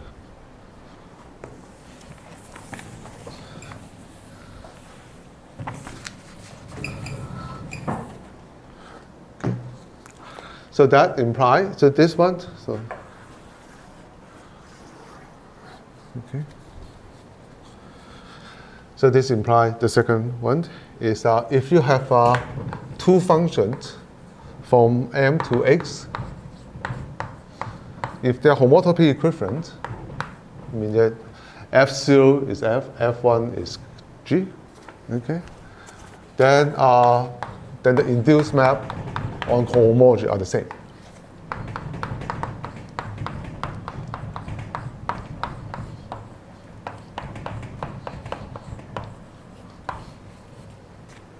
Okay, and the reasons is you have a map, you get a map from M cross R, send it to 0 and send it to 1, and then you have a homotopy from 0 to 1 to X. Okay, and then just apply this thing here. This composition on this one is F. Composition that is G. Okay, and these two are the same. Okay, so moving from S0 to S1, just like that. So if two functions are homotopy, then the corresponding action on the cohomology are the same. And then continue to this argument. That implies that if M and X are homotopy equivalent, this is our standard argument. Then the cohomology are the same form. Using that. For OK. Yeah. Okay. So a priori is not so obvious because we define the arm cohomology, look at differential form. This is a very smooth notions. But this is a very homotopy information, nothing about smoothness, just any two spaces homotopy equivalent. We claim that the cohomology are the same. Okay? And the reason is because we can, the differentiation, there's an inverse called the integration. So that is the argument.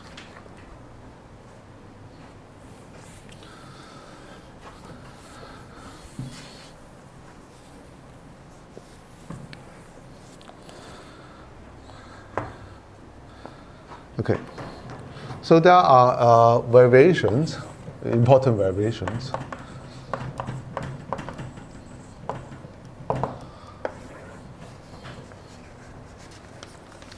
The first one is not as important, is if you have a manifold,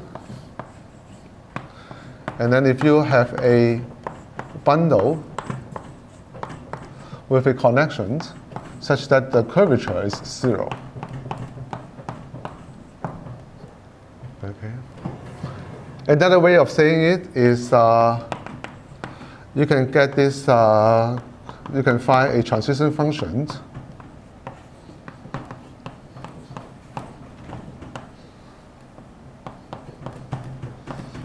which are locally constant. So, yeah. So that is equivalent of us having f equals 0. Okay. Then you can do this differential form thing.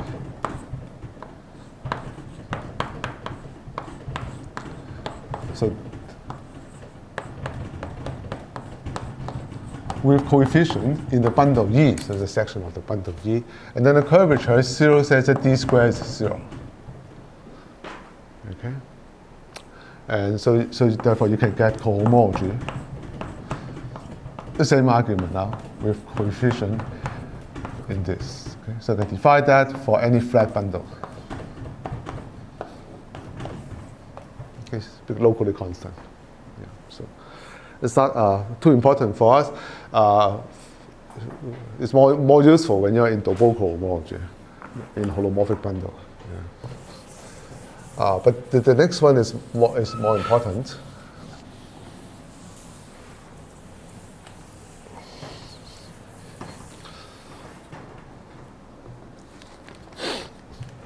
Is this notion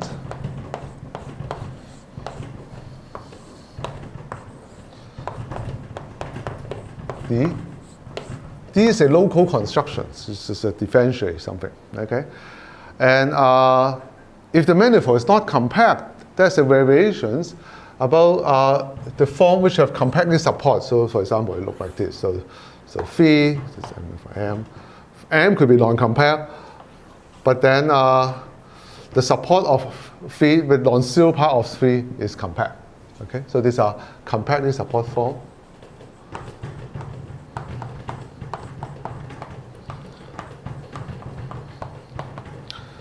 Meaning that the form, the coefficient functions, the non-zero place is compact.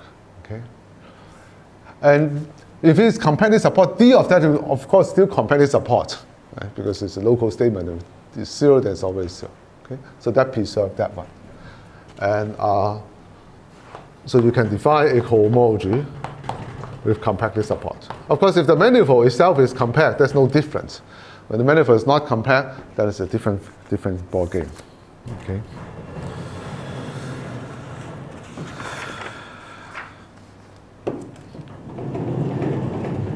All right. Now that is the Poincare lemma. The integration by part will be not so obvious now, because if a form is compactness support, D of it is compactness support, but integrate is not though. Okay. If we integrate, that may not be compactness support. So how does the Poincare lemma work in this case?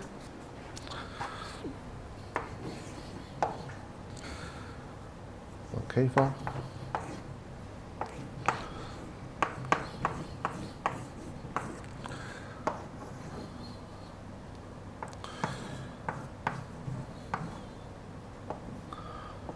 Previously, we look at the following.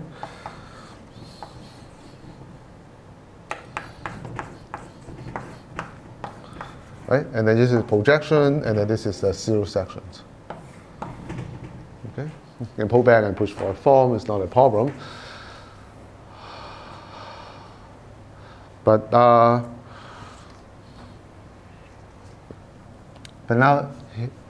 here, if you instead of pulling back, okay, so if you have a form here, when you pull back, it's not. So it's not. So previously,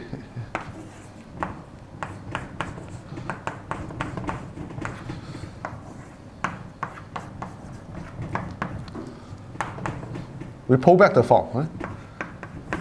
If you have a form on M, you pull it back, you get a form. But this is no longer compactly support. If you have a constant function here, okay, at a point, well, then you pull back a constant. Then there's a function on R everywhere. Okay, it's not compactly support. Okay, so you cannot pull back. And what you can do is you can push forward, integrate. Well, previously we cannot integrate because you have a form on R. When you integrate, there could be infinity. Okay. But now, because the form is on the R direction, is compactly support, so you can integrate. So of course, once you integrate, that become a k-1 form. You just integrate the t direction, become a k-1 form. Okay. Conversely, if you have a form downstairs, okay, how do you get something? So let's say M is a point. Okay, so this is the R. Previously, you just send this to this point, okay? Yeah. But now what you do is you want to go from a k-1 form to a k form. So this is let's say you start with a function 1, that k is 0. Function 1 here, of course, compactly support is only 1 point here. And then you're going to get a 1 form here, which is, you choose a particular 1 form of this type, okay? So,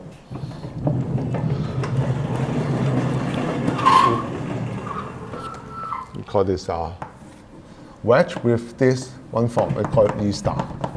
Okay, so E star is the following. So you look at R, and then choose 0, and then you just choose any functions, any smooth function called ET, such that the total integral is 1. So you choose a compactly support function like this. You don't have to be positive, it doesn't really matter. Just choose any functions which are compactly support, whose total integral is 1. Okay, now this becomes a 1 form, called this E, and then you this E. Okay. Whatever form here, you wedge with that one. But if it's already compactly support, now on the R direction, it's still compactly support. So it's still compactly support. Okay. So it's actually reversing the direction. And one more thing is the degree is changed by 1. Previously, it does not change the degree. Now you change the degree by 1.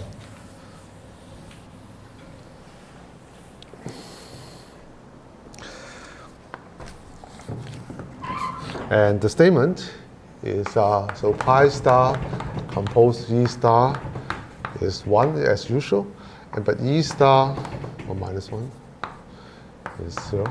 E star composed with pi star is dk plus kd, where k is now the following. Okay, where k is compactly support form on M cross R to Q minus 1.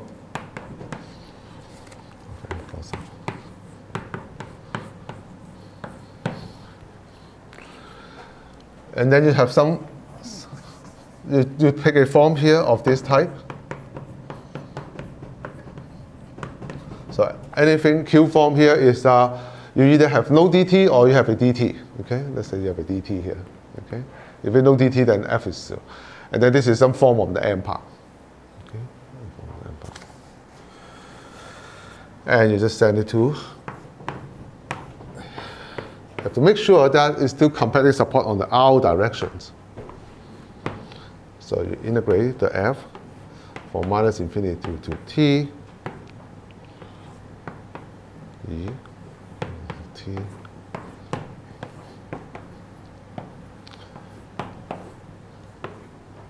Okay, They basically try to integrate this one, but it's a usual integration. You will not get something compactly support. So you have to add this to cut it off so that make it compactly support.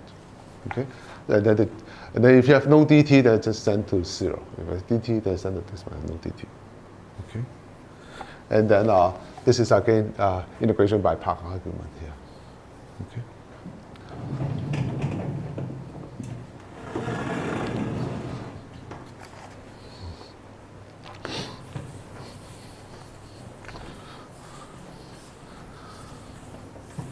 Okay. Now this tells us that the same argument here. This tells us that this is the thing on differential form with compactly support, and this says that on the cohomology level, these two are inverse to each other.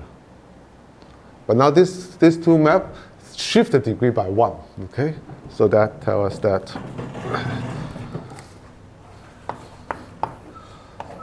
by k, now everything is compactly support.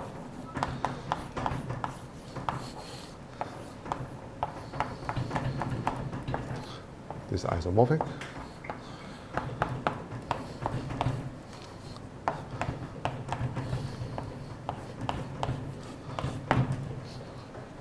Okay, it's just like before, but now I have to shift the degree by 1. So in particular,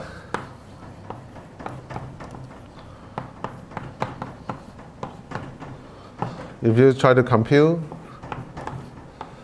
this one of Rn, okay, and so you write Rn as Rn minus 1 times R, and they become Rn minus 1, and then Rn minus 2, and so on. Okay, eventually become R0. Okay, and so therefore this one is R. If Q is N, it's 0 otherwise.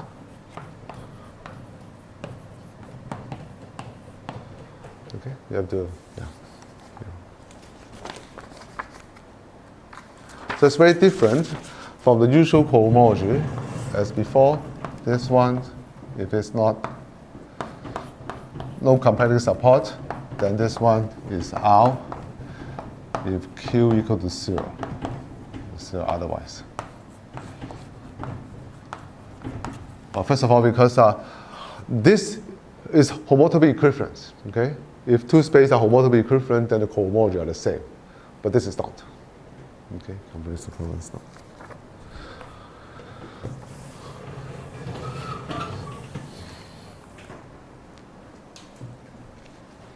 Okay.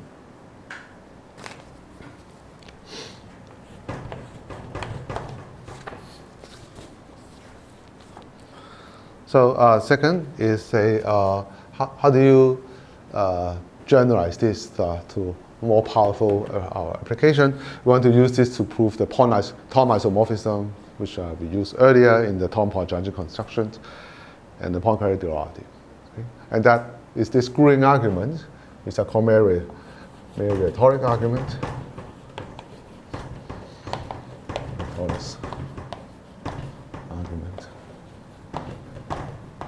This is to glue pieces. Okay? To glue.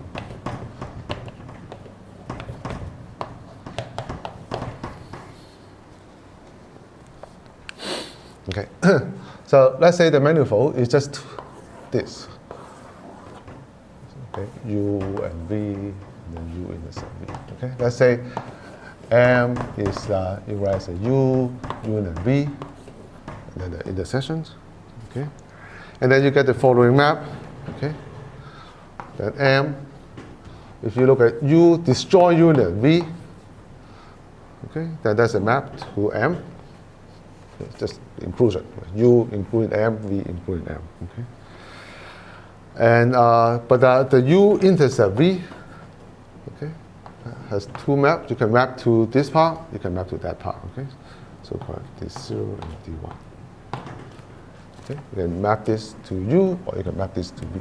So that is.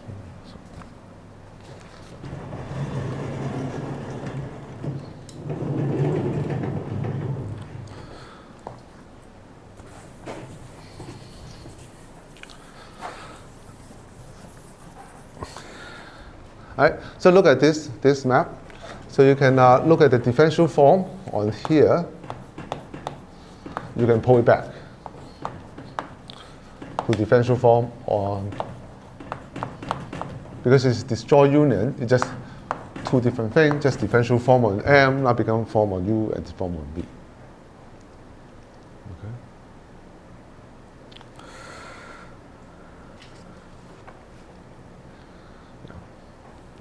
And then you can also look at this one. So both map, this gives you a map to differential form on U intercept V. And this is just these two. Okay. First of all, this one is exact here, because if you have differential form on U and V, they are the same on the intersections. They are really differential form on M. Okay? And also the composition is 0, because the M, differential form on M is exactly those which are on U and V, they coincide on the intersection. So this is exact here. Okay? And this is also injective here, because a form on M which is 0 on U and V, then of course 0 everywhere. This is only, okay? The only question is this exact here? Is this surjective here? Okay?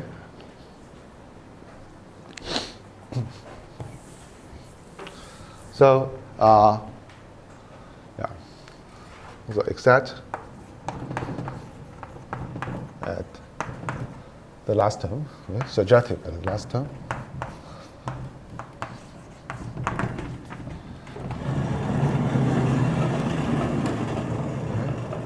Okay. The point is if you have a space here, and this is U, and this is V. Okay, you have U and you have a V. So this part is the U intercept V. Okay. Now you start with a differential form here, like this, or it could be even like that. Okay, it could go to, because it's only, you think about a zero form. Let's say we have functions. It's a function on U intercept V. They can go to infinity when you go to the boundary. Okay?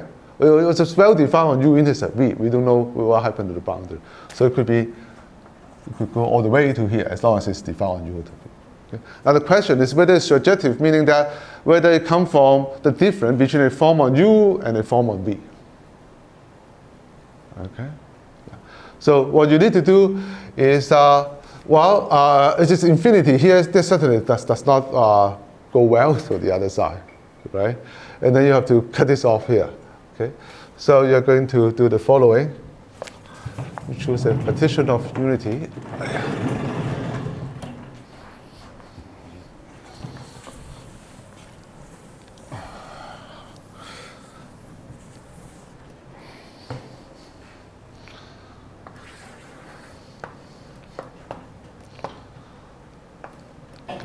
You find two functions. One is this. One is that. Okay, so I call it phi u. Okay, this is phi u. This is phi v. Okay, so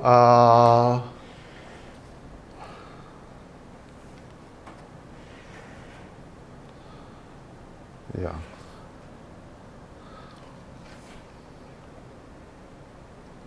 So first of all, phi u plus phi v is identically 1.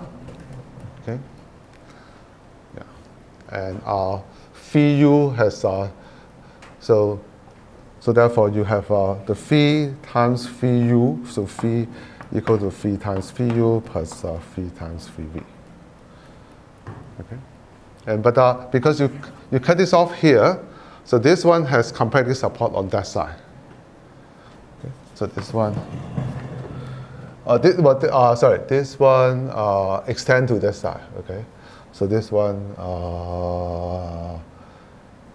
is yeah, this one is extend to U, and this one extend to V. Okay, because when you cut it off here and then it continue, because it's already 0 here, so you can continue and extend here. And the other one is 0 here, so you can continue and extend. Okay? And so therefore, that's why it's surjective. So any phi here, you can write as something coming from U and something coming from V, the difference of them. Okay.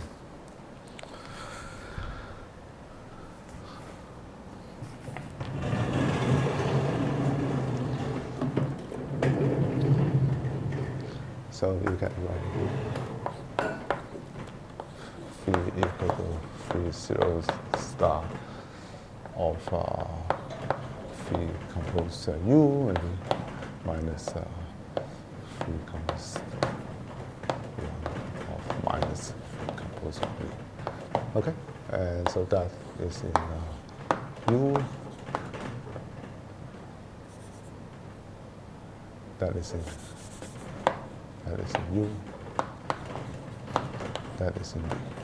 That extends to U and V. Okay, and, yeah. So it's surjective.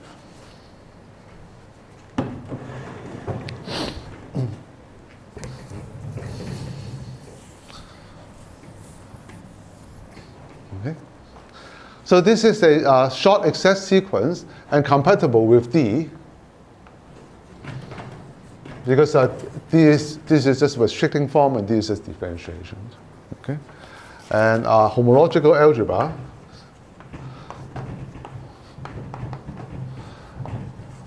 says that if you have a short excess sequence in complex, will give you long excess sequence in cohomology.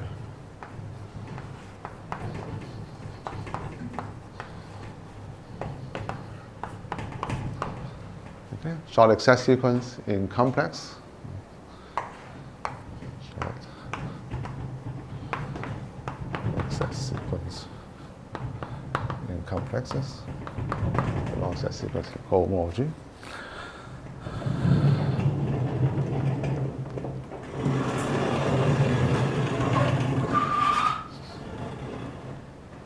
So that gives you cohomology of M, which is U then V, go to cohomology of U, and some V, to cohomology of U intersect V, and then we go to